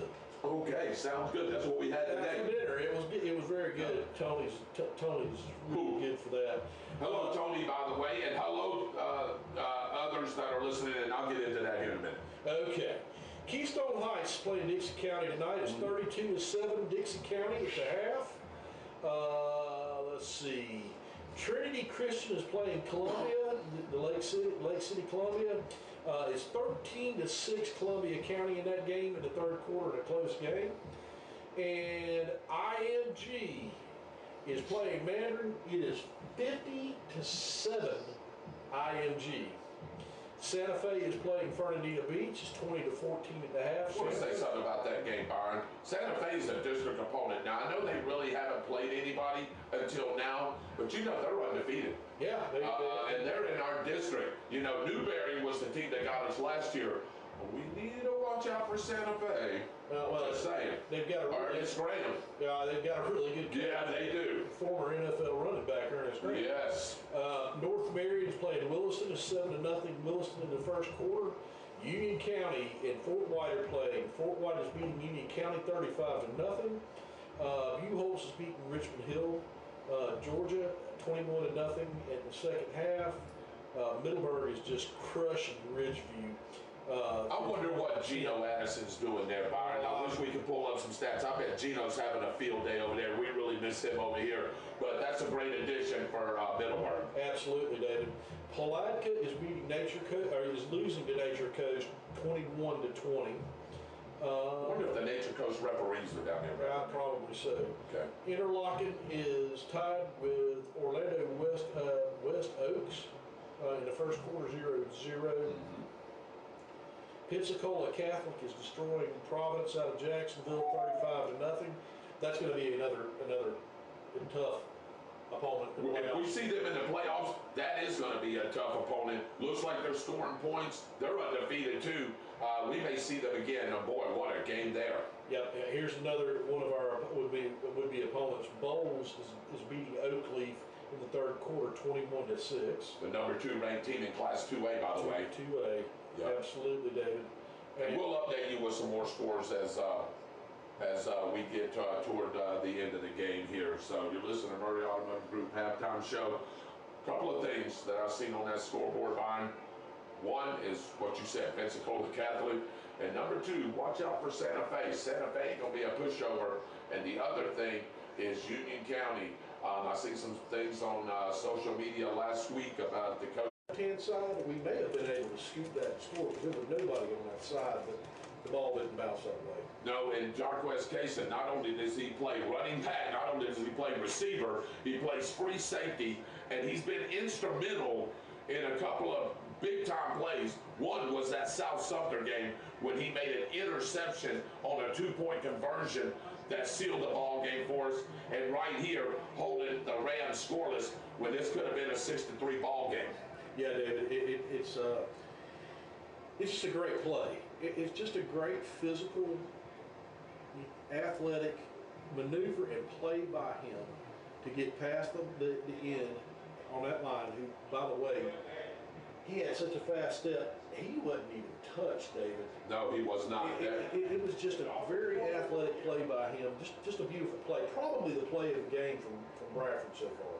You've been listening to the Murray Automotive Group Halftime Show. Getting ready to start the third quarter. If you're just now joining us, we're back for some home cooking. Second home game of the season, Byron, after a long road trip. We're 3-1 on the season. Right now it looks good as we're up 6-0 starting the third quarter. But we got to bow up on defense because the Rams seem like they got a little life in that on their offensive side and their schemes, and they caught us off guard a couple of times. Did a couple of misdirections, caught us off a little bit, but let's see if the Tornadoes have found a niche on the defensive side, and I really want to see them open it up in the second half on this half offensively. Yeah, David, that would be really good to see. Some crossing routes, some seam routes, some in and goes. Any number of routes can get these fast wide receivers open for them, David, if the coverage is right. But Eastside is actually playing off of our wide receivers a majority of the time. Tyler Sapp, toe to leather, and he's going to kick that deep into the end zone.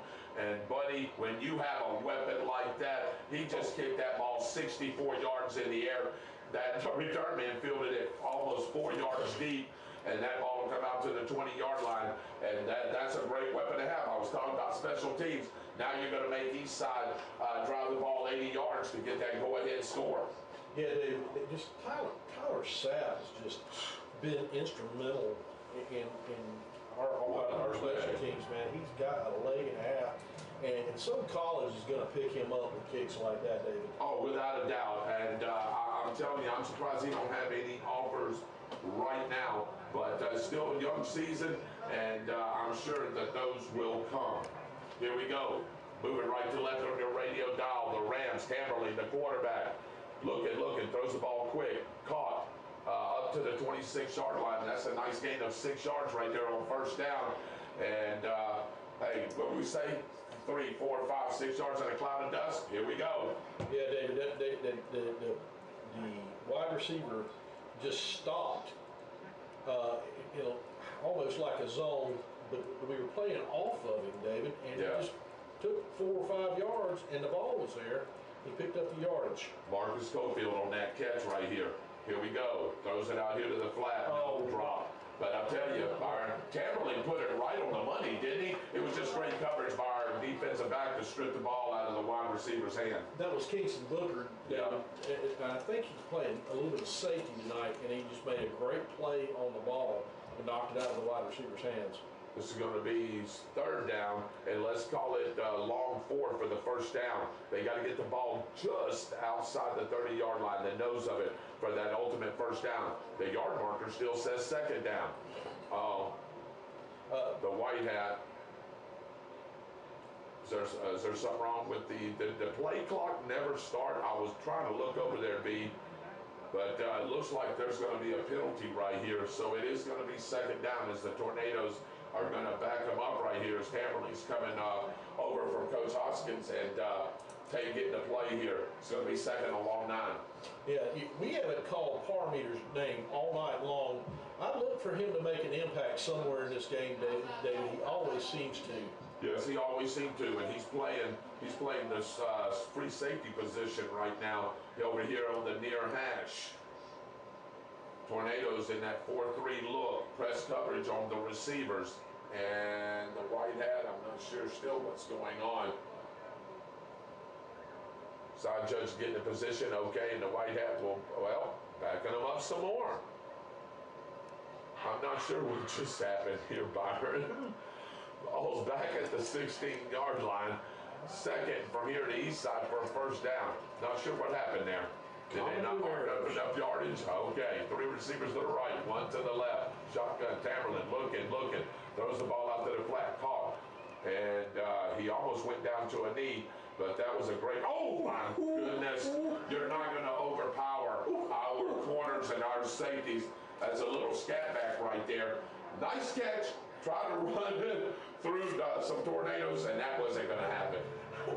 David, we got to be careful with that because he just suplexed that little wide receiver tailback combo.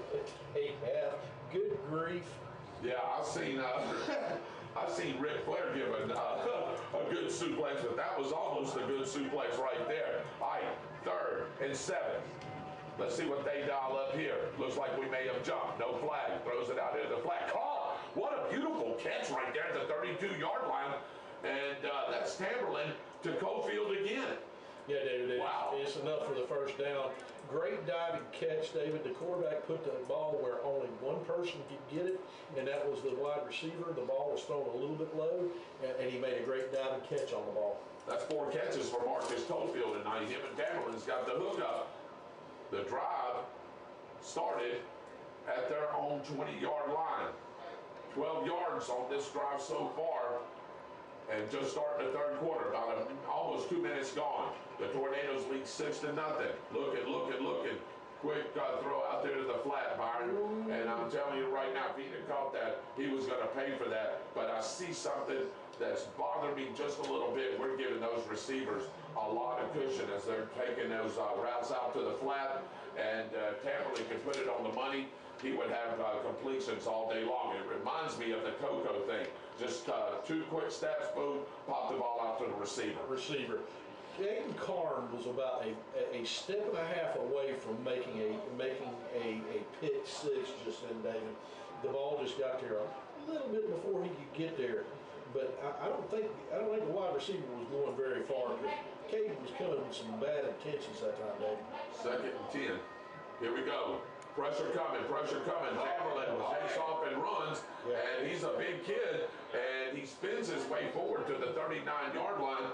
That is a great pickup. A great pickup, David, but we were hearing the coaches go a little bit crazy today about holding, and that's what the referees are going to call in the backfield. Yeah. Because I think our end just got actually tackled in the backfield. Yeah, by the right tackle. Our defensive end, he just got spun around. That's going to be 10 yards. That was a nice 7, almost 8-yard pickup right there, but it's all for naught as it's coming back on a penalty. They're going to bring the ball all the way back to the 22-yard line right here on the near hash. Yeah, David, I don't think he had much of a choice because number 7 was going to get in and hit his quarterback for a really long loss.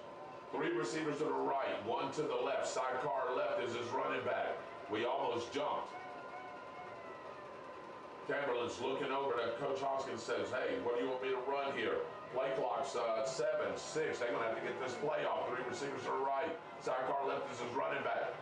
And he gives it to his running back. He has a little bit of running room, Byron, off the right side, about to the 25-yard line. It's still going to be 3rd and 15 for that first down. Yeah, David, it's not good for any team that plays Bradford to get backed up behind the sticks. Because they're going to peel their ears back and they're coming. Did you see the stuff? Did you see the defensive end rotate and come up through the A gap and just stuff that up. That was a good defensive scheme and defensive call by Coach David May. Yeah, David, Justin Hall just diagnosed that play very well on the running back. Here we go. Tamerlan looking, throws it out into the flat, caught, and that's a good stick right there. And don't get the penalty right there.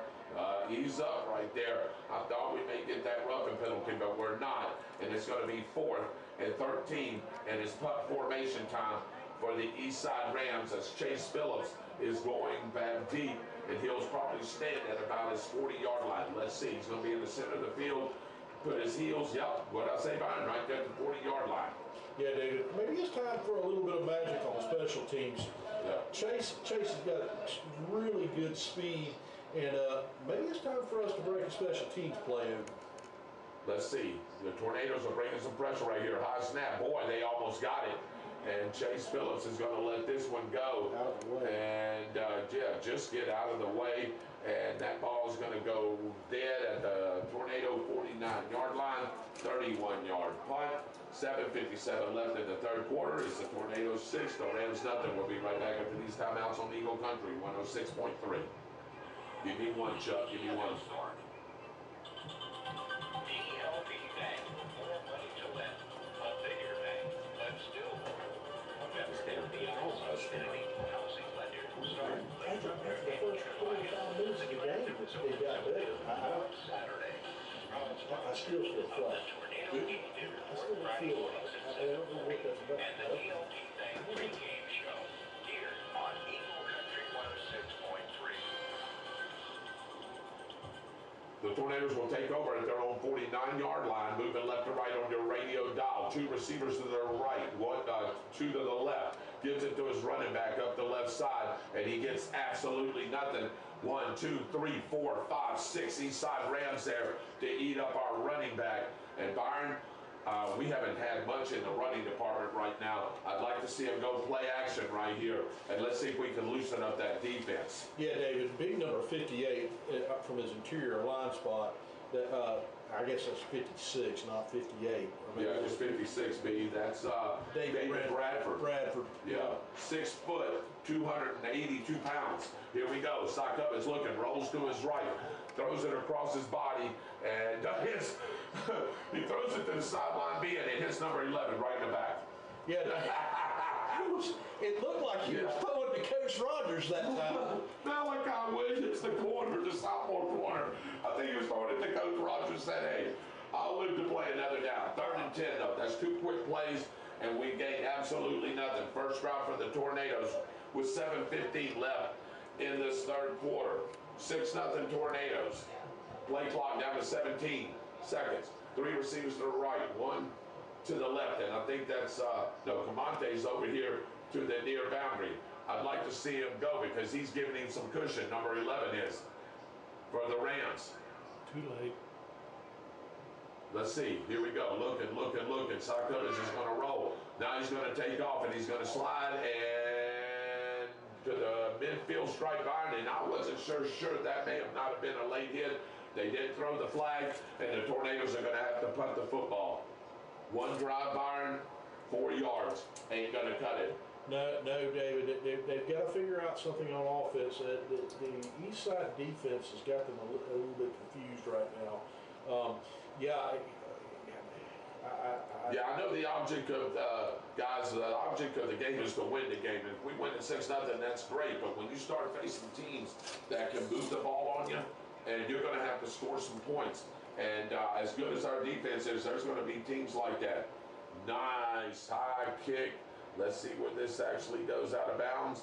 The side judge is going to bring it up, and it's going to go out at the 15-yard line? 19. 19? About the 19, David. Okay, the 19-yard line. 19. Yeah. 31-yard punt, and that's where the Rams will take over with 6:23 left in the third quarter. Still a 1-score game. David Rogers and Byron Bagwell here with you high atop David Hurst Stadium. Second home game of the season. We're 3-1 on the young season, Byron. Looking to go 4-1, looking to get another win streak going. But right now, we're in a tightly contested ball game if you're just now joining us. Yeah, David, I honestly think that we need to look at another stat if we win this football game. every time we punted the ball,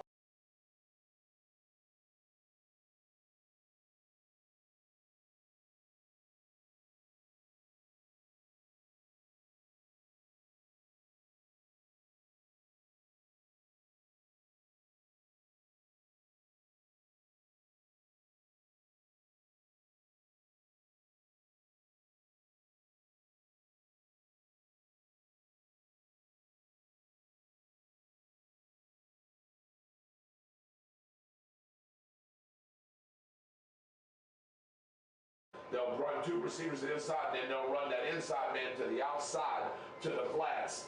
And a really good outside run by their running back. And that was number 0, wasn't it, David? yes, it was. Yeah, and that was Jarvis Gardner, like you talked about him, the sophomore halfback. They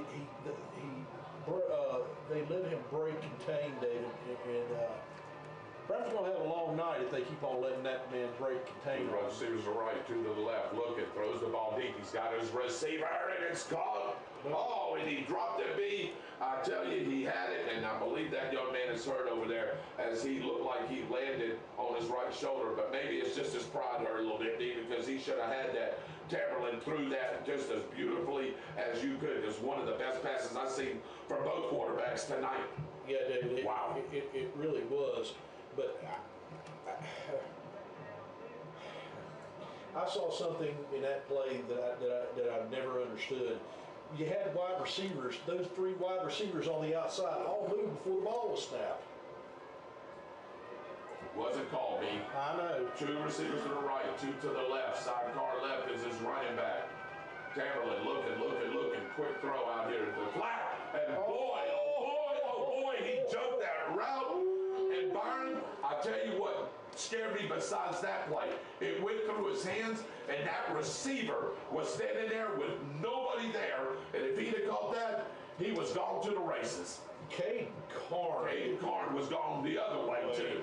Caden Carn wants that one back right through his hands, man. He had 6 points. There was nobody going to catch him, and there was nobody over there to catch him, David. Wow, he read that route, diagnosed that route really, really well, and broke on that ball really, really well, David. 3rd and 10, 6-0 Tornadoes. Here we go. 2 receivers to the left, 2 to the right. Looking. Tamerlan's going to get sacked all the way back to the 26-yard line. And boy, oh boy, that is the 3rd time Tamerlan has went down tonight. And when the Tornadoes have their backs up against the wall, here they come with that jailhouse break rush that they have. And there was 2 or 3 out back there, B. Just call a number. David, number 17. Yeah, Danny Torres. 25, Parviel Lee. Parviel Lee, yeah. David, yeah, I know that. Just start calling, yeah. It was just a jailhouse break there. 4th, and from here to Eastside for a 1st down. Punt formation is their punter. Is that Chase Phillips standing at his about 39-yard line. Low driving kick, and he's just going to get away from it, and it's going to roll to the far boundary at about the 43-yard line, and that's where the Tornadoes will take over with 4:14 left in the 3rd quarter.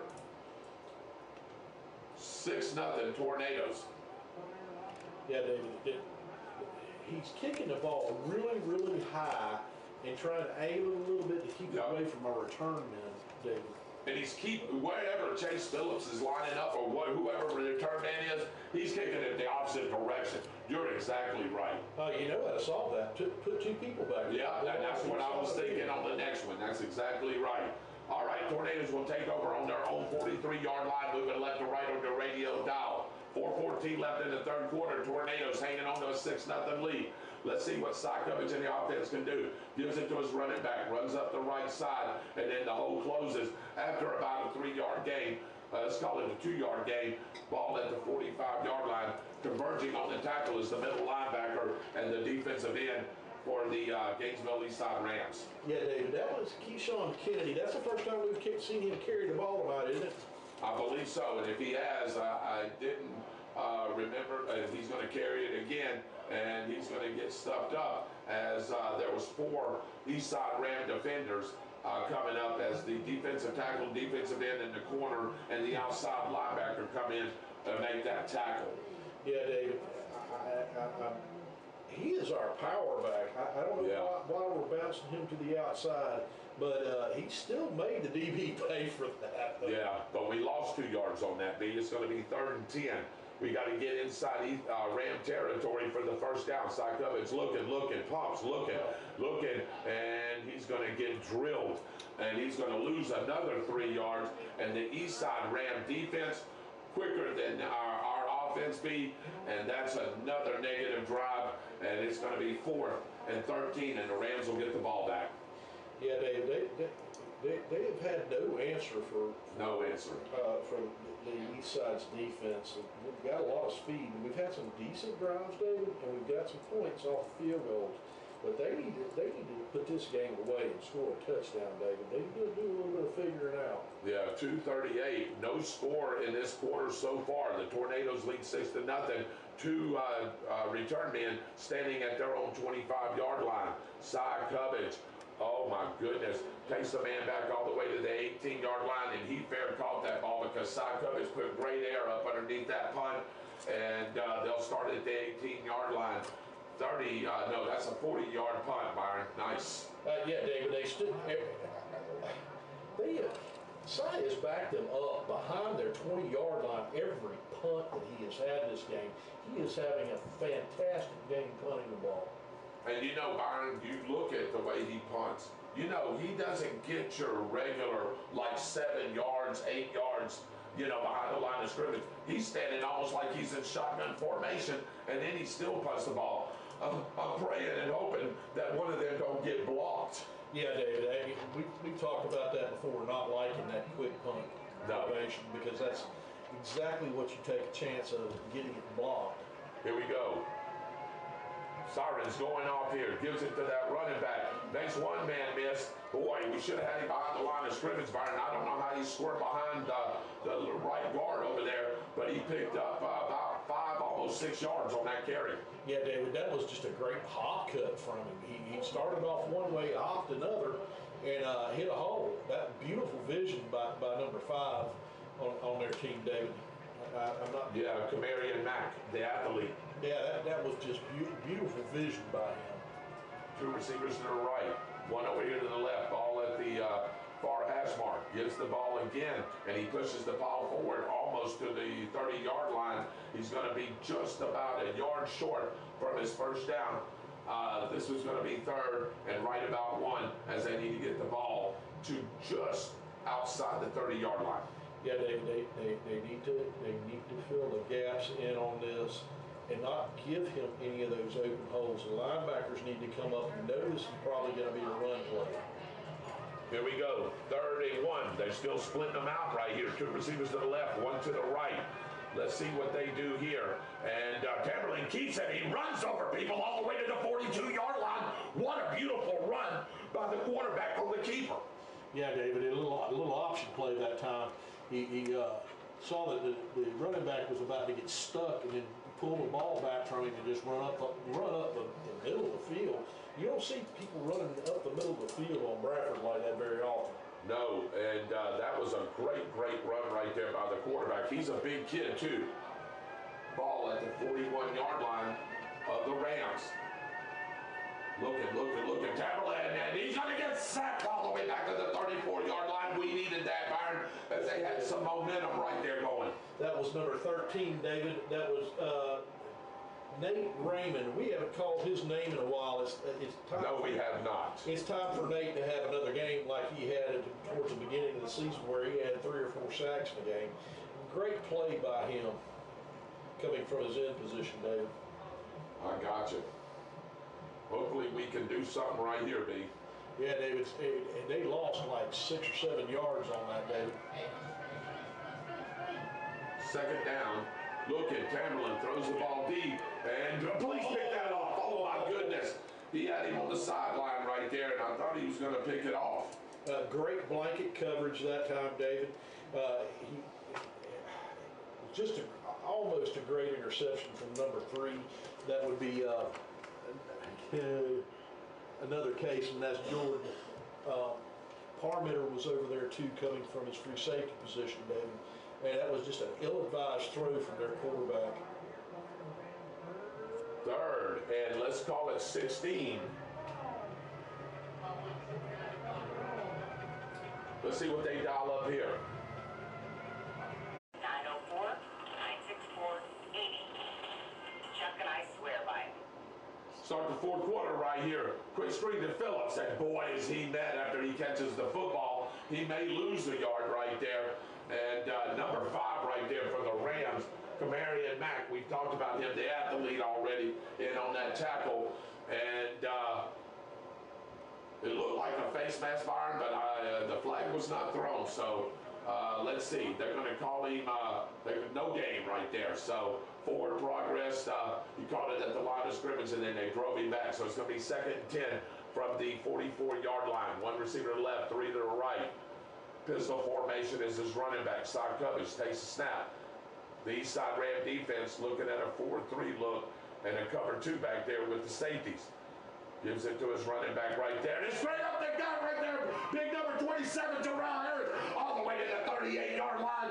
21-yard gain and a tornado first down. Yeah, David, that was just great blocking by our offensive line. They blew a big hole in Eastside's defensive line.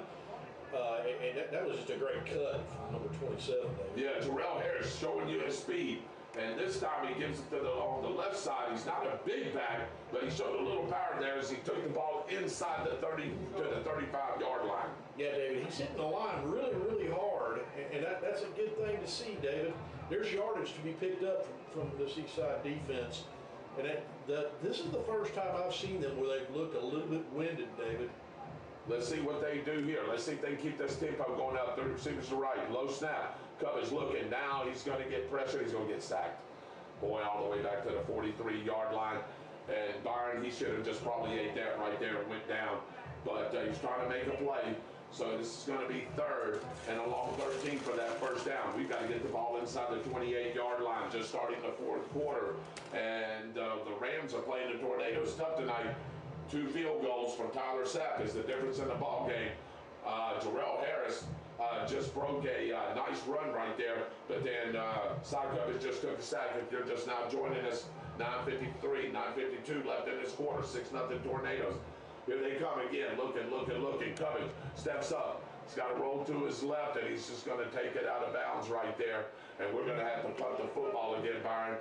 So a promising drive, and then we just can't get nothing moving in a positive direction. Yeah, and something we don't see from Bradford County's offense very often. It was a bad snap. We don't see that happen very often, but that was a bad snap that basically caused this to go like that, David. Yeah, you're exactly right. Now, it's been a couple of low snaps here. So side coverage, are we going for this on 4th and 13, or is this going to be a quick kick? Let's see. He's looking for the snap. Maybe he's trying to get him to draw off sides, at least get 5 more and get those yards back. He does have 1 receiver out here to the left, 3 to the right. Terrell Harris lined up in the pistol formation. He's looking for the play. And did we call timeout, or did we just get a delay a game? I think we just got to delay a game right there. So Bez back the ball up 5 yards, and the Tornadoes will punt from there. Sarkovich, who's had a good punting average tonight. Let's see if we can pin them deep again, B. Maybe Sai wanted a couple more yards back to punt the ball. Yeah, that could be. It's the only thing I can figure out, because it looked like they were trying to call a play from the sideline, and it just didn't happen. It did look like that, Byron, and I don't know if I think Coach Rogers told him to take the delayed game. That's a nice high driving kick, and it's going to bounce. Oh, did they get it? Did they save it? I don't think they did. I think that ball's going to come back to the 20-yard line, but that's a nice hustle. And boy, that's a 50. I know. Did they say it stopped right there? Yeah. Oh my goodness. Half-yard line, David. Yeah, at the half-yard line, 50-yard punt right there. And boy, this is going to be awful field position for the Rams as they're going to start inside their 1-yard line. Byron, I actually thought, well, my angle here looked like the ball and him went to the end zone. And I think that's what they're talking about right now. I think this is coming back to the 20-yard line. David, I hope not, because that was No, I hope not either. But I think no, they're going to leave it at the half-yard line. David, what? Just an or 2-yard line. They moved the ball up a yard. no, I think Byron. Let's see. No, that ball's going to be inside the 1-yard line. Wow, what a great play there by the gunner right there. Side coverage, yeah. Jordan Kaysen and on that play right there, saving it from going into the end zone. And side coverage with another great punt. Here we go. Let's see if we can get us a safety right here, Byron, and that would make it 8-0. Still a one-score game, but you'd have to have that 2-point play. The Tornadoes blowing their ears up. Here we go. Here we go. Did they get the safety? I think it is the safety. No, he lost the ball. It's a Bradford. It's a touchdown. He lost the football. Awesome play right there. Byron, I know he had the safety, and he lost the football, and the Tornadoes fall on it, and your new score right now is 12-0 with the point pending. David, there was so many red jerseys in there. Yeah. I don't know. It was a bunch of them. There was 5 of them. They were coming. 12-0. Let's see if they're going to let Tyler Sapp kick this one. They're going to go for 2 right here. They're going to let Tyler Sapp kick it right here. 12-0 Tornadoes with 9:25 left. Tyler Sapp on for the extra point. Byron, I thought he got tackled in the end zone. It was a safety, but when he was going down, one of our guys stripped the football, and then there was 14 guys around him, it seemed like, for a touchdown. That was a really hard play to see, David. Here we go. Oh, no. Look at there. Look at the 2-point conversion. Tyler Sapp, are you kidding me? It was a direct snap to Tyler Sapp, and then he just hit the receiver into the flat. Was it Tyler Sapp or was it Parmeter? Parmeter, excuse me. I think that was maybe been Parmeter. So it was a direct snap, and then he threw it there for the 2-point conversion. It may have been Parmeter. It looked like Sapp, but hey, either way, it's 14-0. Yeah. Wow. A little bit of trickery there, David. Yes, it was. Hey, did you see the holder sell that? He went. Did you see? He went like he fumbled the ball, and yet mishandled the snap, and then a direct snap. And then he just hit the receiver going out into the flat. Nobody covered him, and now it's definitely a 2-score game with 9:25 left. The Tornadoes 14, the Rams nothing. Sapp will put toe to leather from his own 40-yard line. 2 deep men back for the Rams, standing at their 9-yard line. Let's see if he can put another one in the end zone, B. Nice over end kick. This one will be a little shorter. Be fielded at the 4. He's going to take it from left to oh my goodness! And what a beautiful play by the gunner as he tackles him just outside the 10-yard line. A 7-yard return. David, here's a new name for you. That was Eden Carabello. Yeah, about that. 81. Yep. Wow. Eden Carabello, a freshman. A freshman, David. Freshman making that play. Good play. He took the right angle, had the speed to make the play. Great tackle. They'll officially mark the ball at the 14-yard line. It'll be a 10-yard official return, but what a great play. He took it from his right to his left, and the gunner just came down there and made a great open field tackle as he swept his legs from out up underneath it. Oh, yeah, David, that was a great tackle by a freshman. Great presence to wrap the man up. Here we go. Tamerlan looks, throws the ball out there to the flat, caught, and gets absolutely nothing but ate up on 3 Tornadoes right there.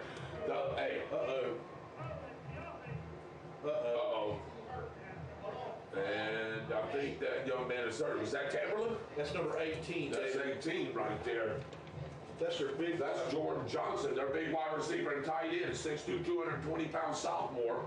And he was limping back, but is he going to stay in the ball game? It looks like he is, man. It looks like he's going to stay. Nah, he shouldn't. No. He's limping really bad. And if I was the referees, I'd call a timeout right here. But, hey, that's got to be done by the coaches. One timeout left for the Tornadoes, one for the Rams. Looking. And they blew the whistle right here, being, I'm wondering if it's not for that young man. He needs to get off the football field.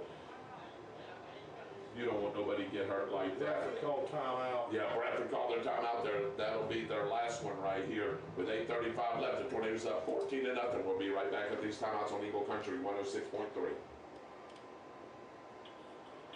Hey, Danny, can you give me two, Danny? Give me two. That's Madison Street Pharmacy, or Health Mart Pharmacy, at 395 West Madison Street. They're open and meeting tomorrow, so you can take care of business without exceeding your car. Start your weekend right. John Warren, the staff at Madison Street Pharmacy, say, stay safe and no big bread. They get off the field. Need your residence or business cleaned?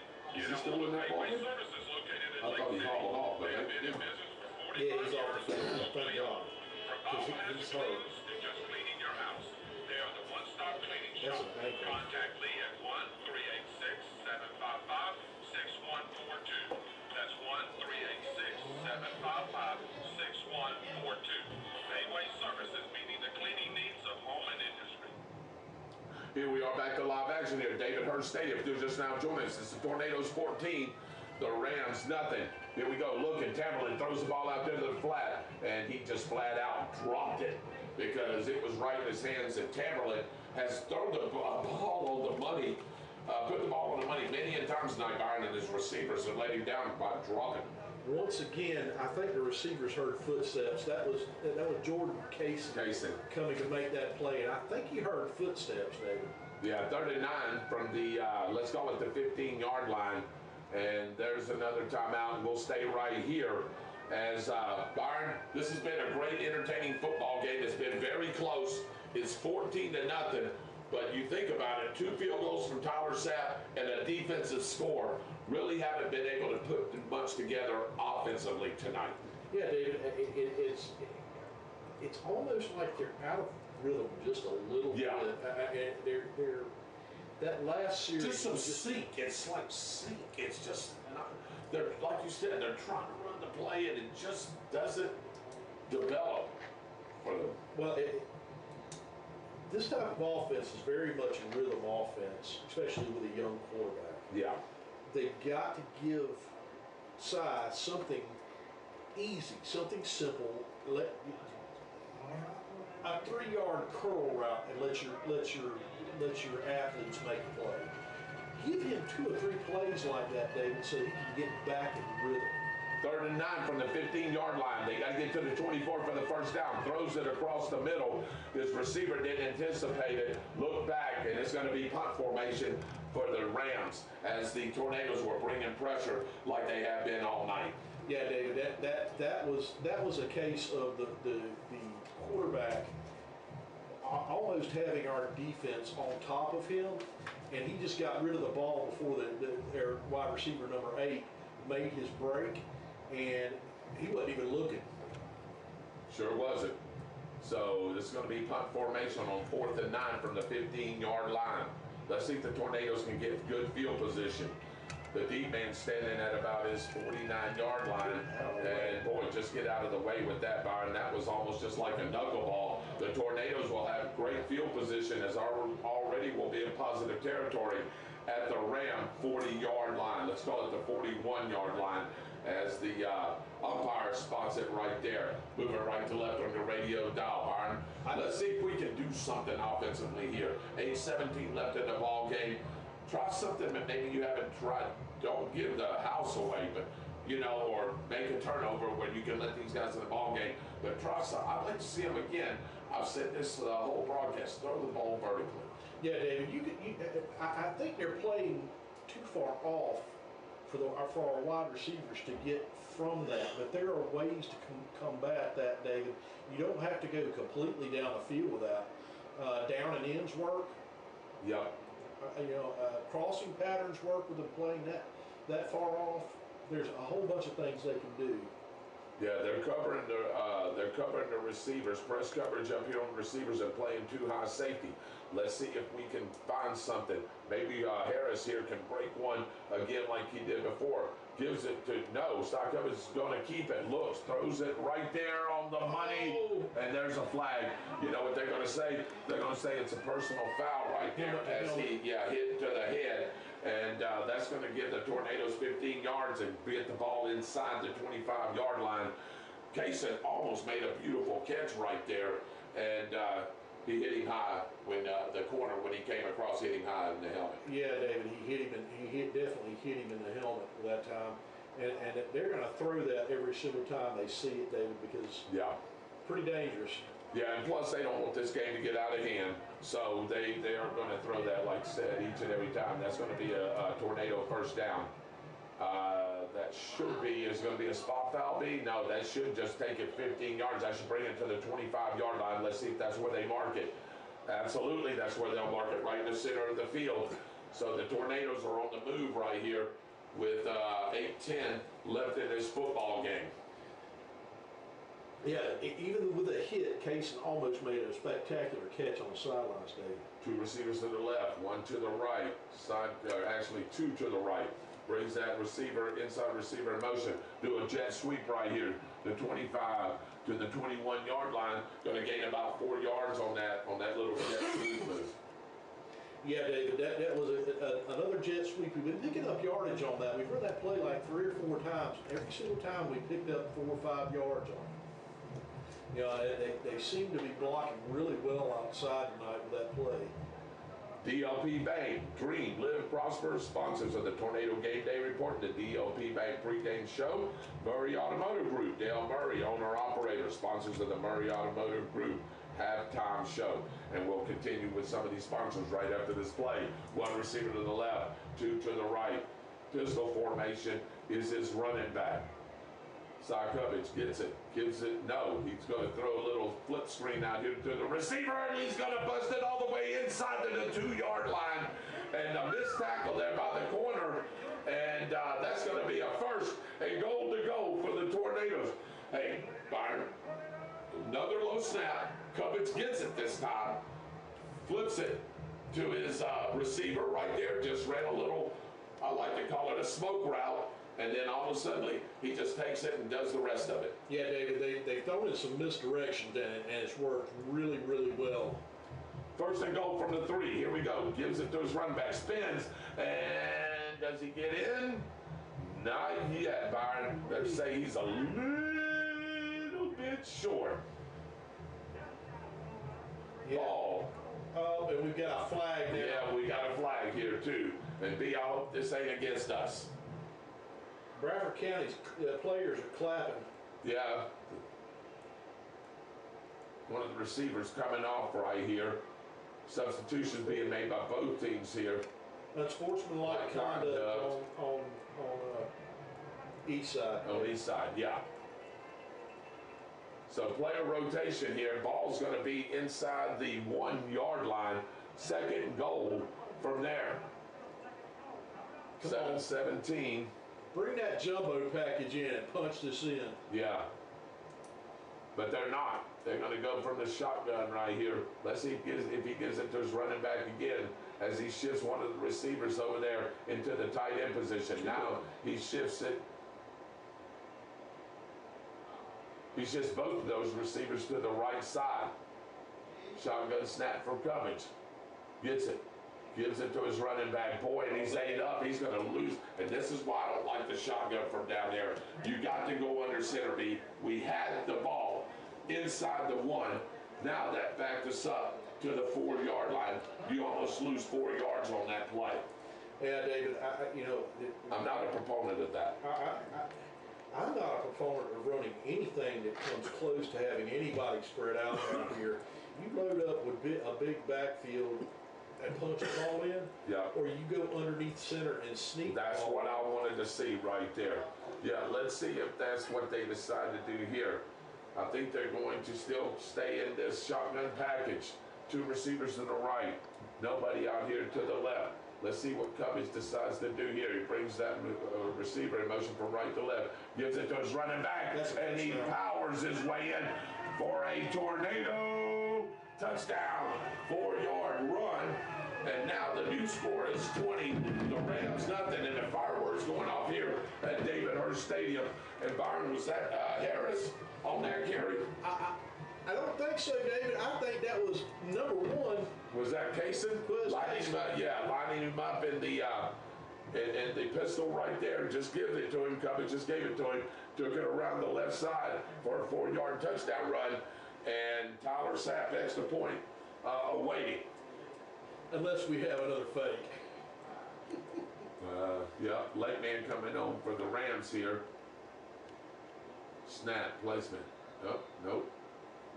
The referee blew the whistle here, and he's going to confer. And I'm wondering if this is. I didn't see no penalty flag. B. Did we not let him get on in time because he come on late? Well, he was set. He was set too. Yeah. That was a strange sequence. That was a strange sequence right there. Like he was looking for something on the left side of the Rams special teams line. Here we go, down placement kick. That kick is up and good.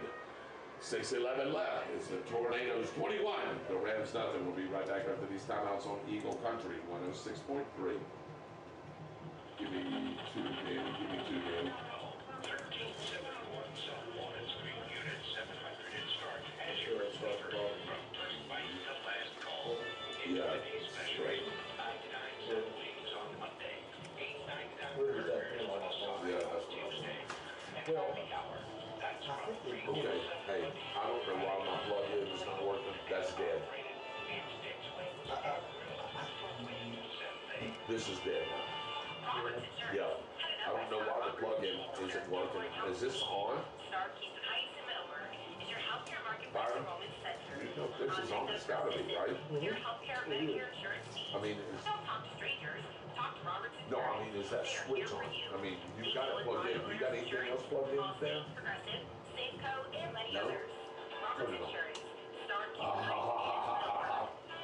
It wasn't on. I was wondering. Here we are back to live action right here. Tyler Sapp, toe to leather. I send over and kick. The up man. And he fumbles the football, and I think the Tornadoes have got it. It bounced right off his chest, and the Tornadoes are going to gain possession again. Byron, he come up to field that. It hit him right in the chest, and it bounced forward 6 yards. And the gunner down there comes straight up the center of the field, made the recovery. Yeah, that was Justin Hall, David. He was in the right place at the right time. He fell down on the ball and kept a good hold of it, David. Great play by one of our gunners, Justin Hall. 19-yard line will be the line of scrimmage for the Tornadoes. Short field, already in positive territory and already in American Automotive Towing red zone. Don't pray for a miracle. Call Kurt Miracle. You know, David, The refs are talking about something right here. It should be Tornado football at the 19-yard line, but we'll find out after we get the official word from them. Hey Tornado fans, this is Kurt Miracle of Miracle Automotive and Towing, proud sponsors of Tornado Football. I want to welcome you to beautiful Stark, Florida at David Hurst Stadium, and thank you for letting us be a part of this community. We're here for more than your automotive and towing needs. We're here to be part of Tornado Country. Go Big Red! Scotty Roberts, owner, operator, sponsors of all things Tornado. Monday mornings at 7:40 with myself and Chuck. BK Law, Bernheim Kelly, injury lawyers, keep it real. Burger Miracle, towing and recovery. It's no miracle. You call, they come. Jones Gallagher Funeral Home, Stark and Keystone Heights. The Downtown Grill. David Rogers does trivia there every Thursday night. And R&B Fencing, Inc. They do chain link and wooden installs. Durance Pump and Well Drilling. For assurance, call Durance. Tony's Italian Restaurant, open for lunch and dinner every day but Sunday. Double pepperoni pizza. Ferrera Funeral Services in Archie Tanner Memorial Chapel. The Chiropractic and Injury Clinic, headed up by Dr. Matthew Lowry. And Madison Street Pharmacy, John Bora, owner-operator. And we had a tornado touchdown, and the fireworks are going off again. As I was talking about our our sponsors, and that was a quick strike, and your new score now is 27, the Rams nothing. Oh my goodness. He threw a back shoulder fade in end zone to Nixon, and oh my goodness, David, there was only one person catching that ball, and it was Nixon. What a great pass from Cy Covage. Cy Covage to Camonte Nixon, and I'll tell you, where has that been? Hey, we could have been doing that all night to them, and I'm glad they did it right here. 5:56 left in the fourth quarter, and it's 27-0. The Tornadoes with the Tyler Sapp extra point pending, and the Rams has got a man late coming on. And I was wondering about those timeouts, Brian. They finally fixed the scoreboard. There's 2 for the Tornadoes and 2 for the Rams. Yeah, David, they need to fix the actual score on the scoreboard because it is 27-0 right now. It is. Not 21. Right. And I think that's what their unsportsmanlike conduct that's going to be assessed, I think, on the kickoff. Yep, the white hat just signaled that, so we're going to try the point after touchdown. They just changed the score right here, 27-0, 5:56 left in the fourth quarter.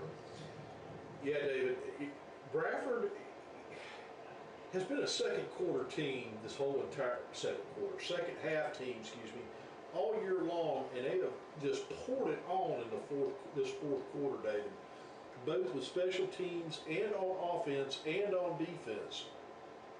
The white hat and the back judge here was talking about something right here, probably how they're going to assess the kickoff right here. So that penalty, that was an unsportsmanlike conduct. Tyler Sapp for the extra point. Snap, placement down, kick up, and that kick is good. With 5:56 left, they do score. The Tornadoes 28, the Rams nothing. We'll be right back after these timeouts on Eagle Country 106.3. Give me 2, Brady. Give me 2, please. I used to work at a high-volume law firm. Like a factory, we process tons of accident cases. Clients rarely There's been spoke to their something attorney. that's been a little Burnout, bit killing, off the injury whole law is entire different. thing, David. If you're injured and want a direct That is experience one of with those your passes attorney, you look at, call me at David. That's a college level pass coming from a sophomore. And I was trying to get that before. Here we are, back to live action right here. 5:56 left in the fourth. High Tornadoes are playing. Eagle Country 106.3 plays it all.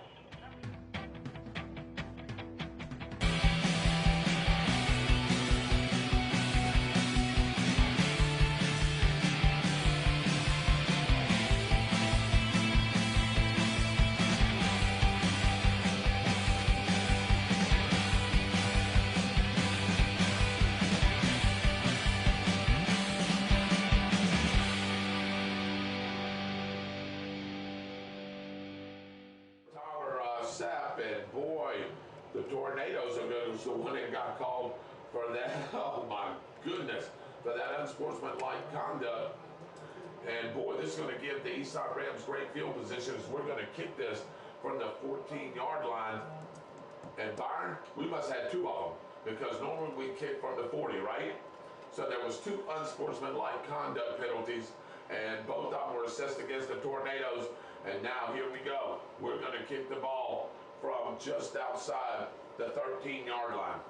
Yeah, he really needs to put his foot to this one, David, and drive them back. Yeah, the deep men are still standing at about the 35-yard line. And over in spinner kick, they're going to pick it up right there. The up man at the, he picked it up at the 48-yard. He brought it back to the 43. Nice open field tackle by the inside gunner.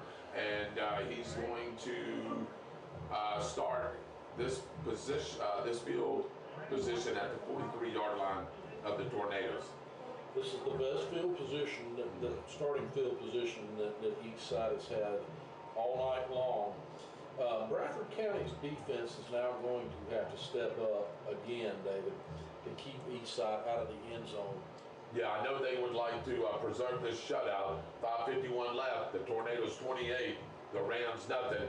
But the Rams will start in positive territory at the Tornado 43-yard line on the near hash. Two receivers over here to the near boundary, two to the far boundary.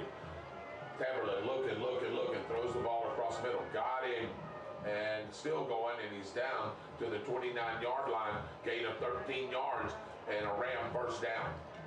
Too much cushion on that play, David, against an athletic wide receiver in number 5. We talked about him on the pregame Marion show. Mack. Yep. Two receivers to the left, two to the right over here. Tamerlan shotgun. Tornadoes are coming. Looks, throws the ball over here to the flat. Oh my goodness! And he got popped at the 26-yard line. Again, he was looking for Mack, and that's a nice open field tackle by Peyton Jones, number 14, David. Yeah, Peyton Jones, sophomore, freshman. He's playing a little bit of corner out here now. Get him some experience. Yeah. Here we go. Throws the ball deep in the corner. Jump ball, and incomplete right there. I thought he came down with it at the 1, Byron, but it hit the ground, and it'll come back to the 26-yard line. Put a nice air up underneath it, but that was great coverage by the Tornado defensive back. Yes, it sure was, David, and I think that was number 12 again. Yeah, and he's getting some, that's Caden Karn. Yeah. Two receivers right, to the left, looking, third down. Caught. Too much cushion right there, Byron. As he gets inside the 10-yard line, that's a gain of 14 yards and a Ram first down, and they're in hurry-up mode. Tempo offense coming right here. Yeah, David. The one thing that I would be really concerned about is jumping the routes. Two receivers left to the right. He goes. He throws it out here, and boy, that was almost picked off.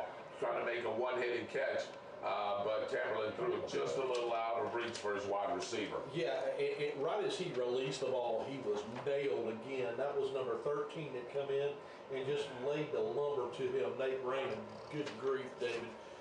Get the number of that freight train. Yeah, sure did. Sure needs to get it. Second down from the 12-yard line.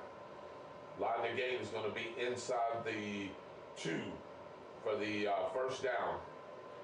But they need 12 yards here for a touchdown. They're not looking for that first down. They're looking for a touchdown. Two receivers are right, to the left, and they may burn a timeout. Play clock was running down, David. Yeah, it sure was, and they didn't want to lose any more yardage with 4:40 left. The Tornadoes 28, the Rams nothing. We'll be right back after these timeouts on Eagle Country 106.3. Give me two, Danny. Give me two.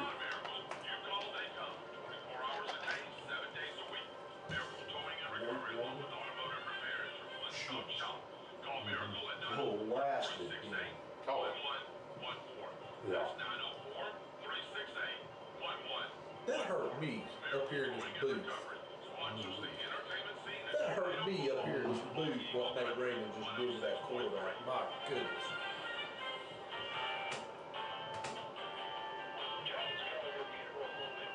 Last one, David. Last one.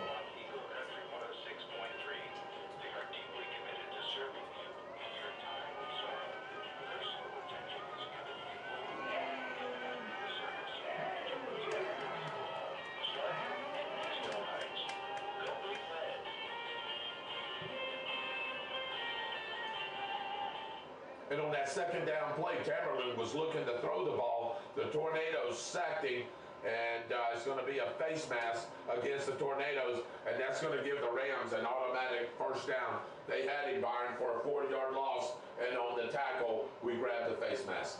Yeah, David. You can't grab the face mask at all. I wonder if this is going to be the 5-yard variety. 5-yard variety, or if it's going to be. So it's going to be 2nd and 5 from just outside the 6-yard line. 4:28, 4:27. They can still get a first down, like I said, inside the 2, close to the 1. What's the Tamerlan looking. Sidecar right is his running back. 2 receivers to the right. A 1 to the left over here. Looking, gives it to his running back. Hard running. And oh man, oh goodness.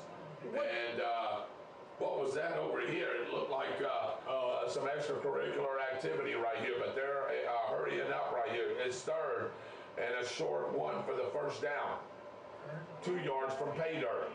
1 receiver to the left, 2 to the right. Tamerlan caught parking out signals. Now he backs up about 4 yards deep. Takes the snap, gives it to his running back. No, he's going to keep it. And did he get in, Byron? He got in. Yeah, he got in. Yeah, that's an Eastside Ram touchdown right there. Tamerlan on a 2-yard run, and he ran over 2 people to get in there. And your new score right now is 28-6 with the point pending. Yeah, nice drive there by the Rams. That was a good short field drive by the Rams right there, David. Bradford County, I don't know if they're afraid our DBs are going to get burnt tonight, but they've been playing off of these wide receivers all night long, David. Yeah, as a matter of fact, if Tamerlan or actually his receivers would have caught the ball more, they probably would be in this ball game right now. A lot of this wasn't Tamerlan's fault. So his receivers has let him down on a lot of those catches. Yeah, David. You know, that's some of it's has been under duress too all night long. Point is good. 3:39 left. Your new score: the Tornadoes 28, the Rams 7. We'll be right back with these timeouts on Eagle Country 106.3.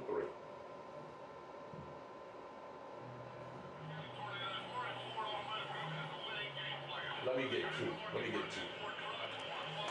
Well, that play should never happen in the first place. It should have backed up 15 yards because the play was over and that wide receiver just blasted number 0 right in the face mask. Well, it's funny when I've been knocking down. I know that was a good play acting, but still, it happened. Well, if he hit Jackson Parmenter in the face mask, you can't do that. No.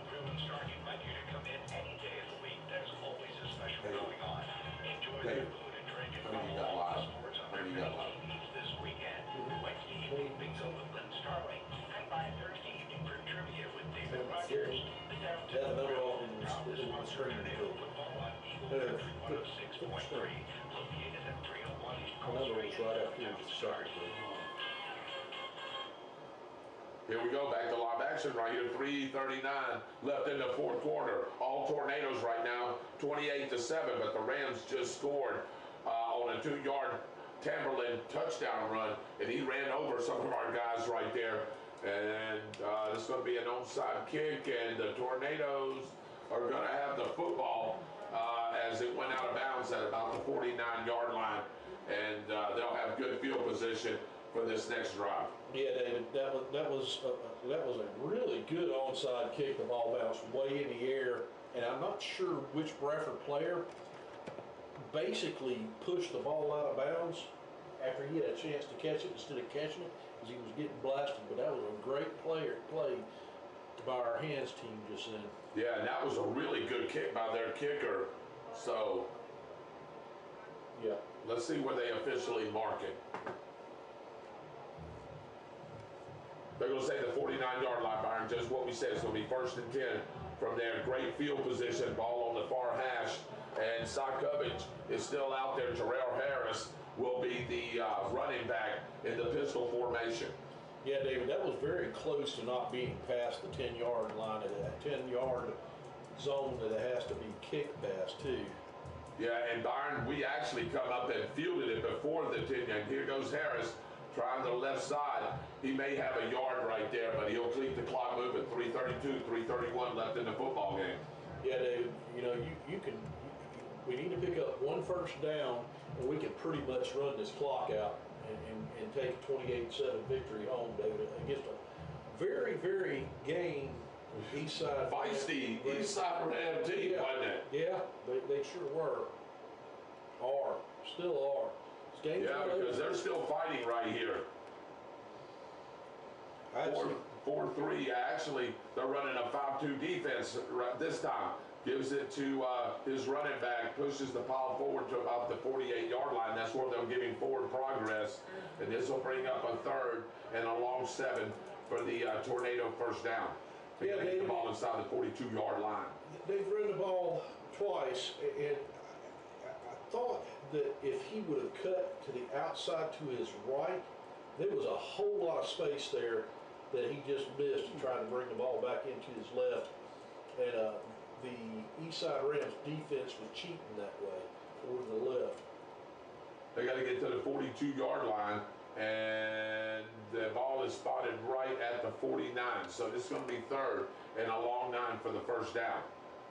2 receivers to the right, 1 to the left. Gives it to his running back up the right side, and he's swept up the middle all the way inside the 34-yard line, and that's going to be a tornado first down. Barney took it to the outside, brought it back into the A-gap, gained 14 yards, and that's a tornado first down. Yeah, David, they were cheating to the left side of the line again, and he just made a cut back to the right, which is what I wanted him to do on the play before, and he just took the ball for a great gain for Bradford County.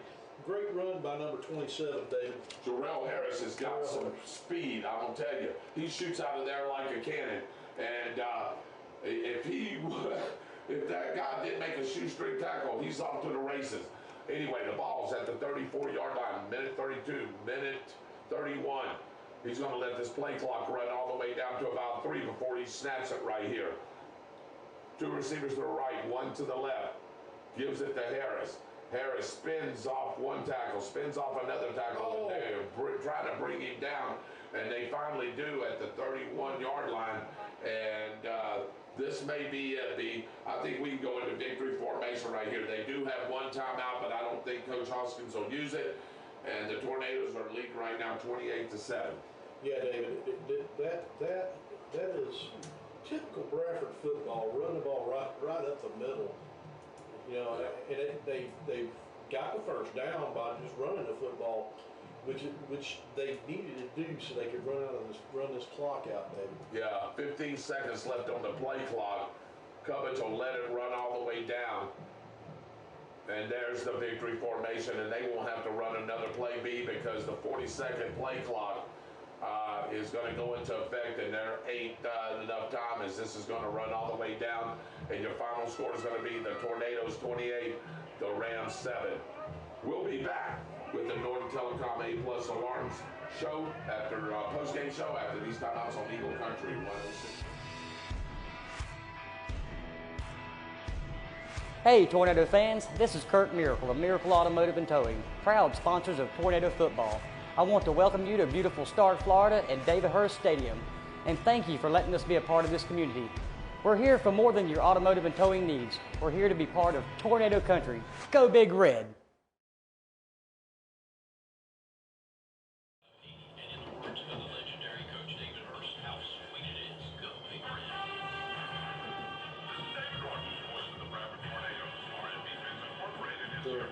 Everything from chain link to wood installs and repairs. With over 40 years of combined experience, R&B Fencing offers free estimates. Call 904-964-5283. That's 904-964-5283. Check them out at rbfence.org and like them on Facebook. George Motor is ready 24 hours a day. They feature 24-hour around-the-clock service. They do water treatments. And with over a half-century of combined experience, Dorrance provides well drilling, fast repair, and other services. For assurance and reassurance, call Dorrance 904-964-7061. Here we are, back with the Norton Telecom A+ postgame show.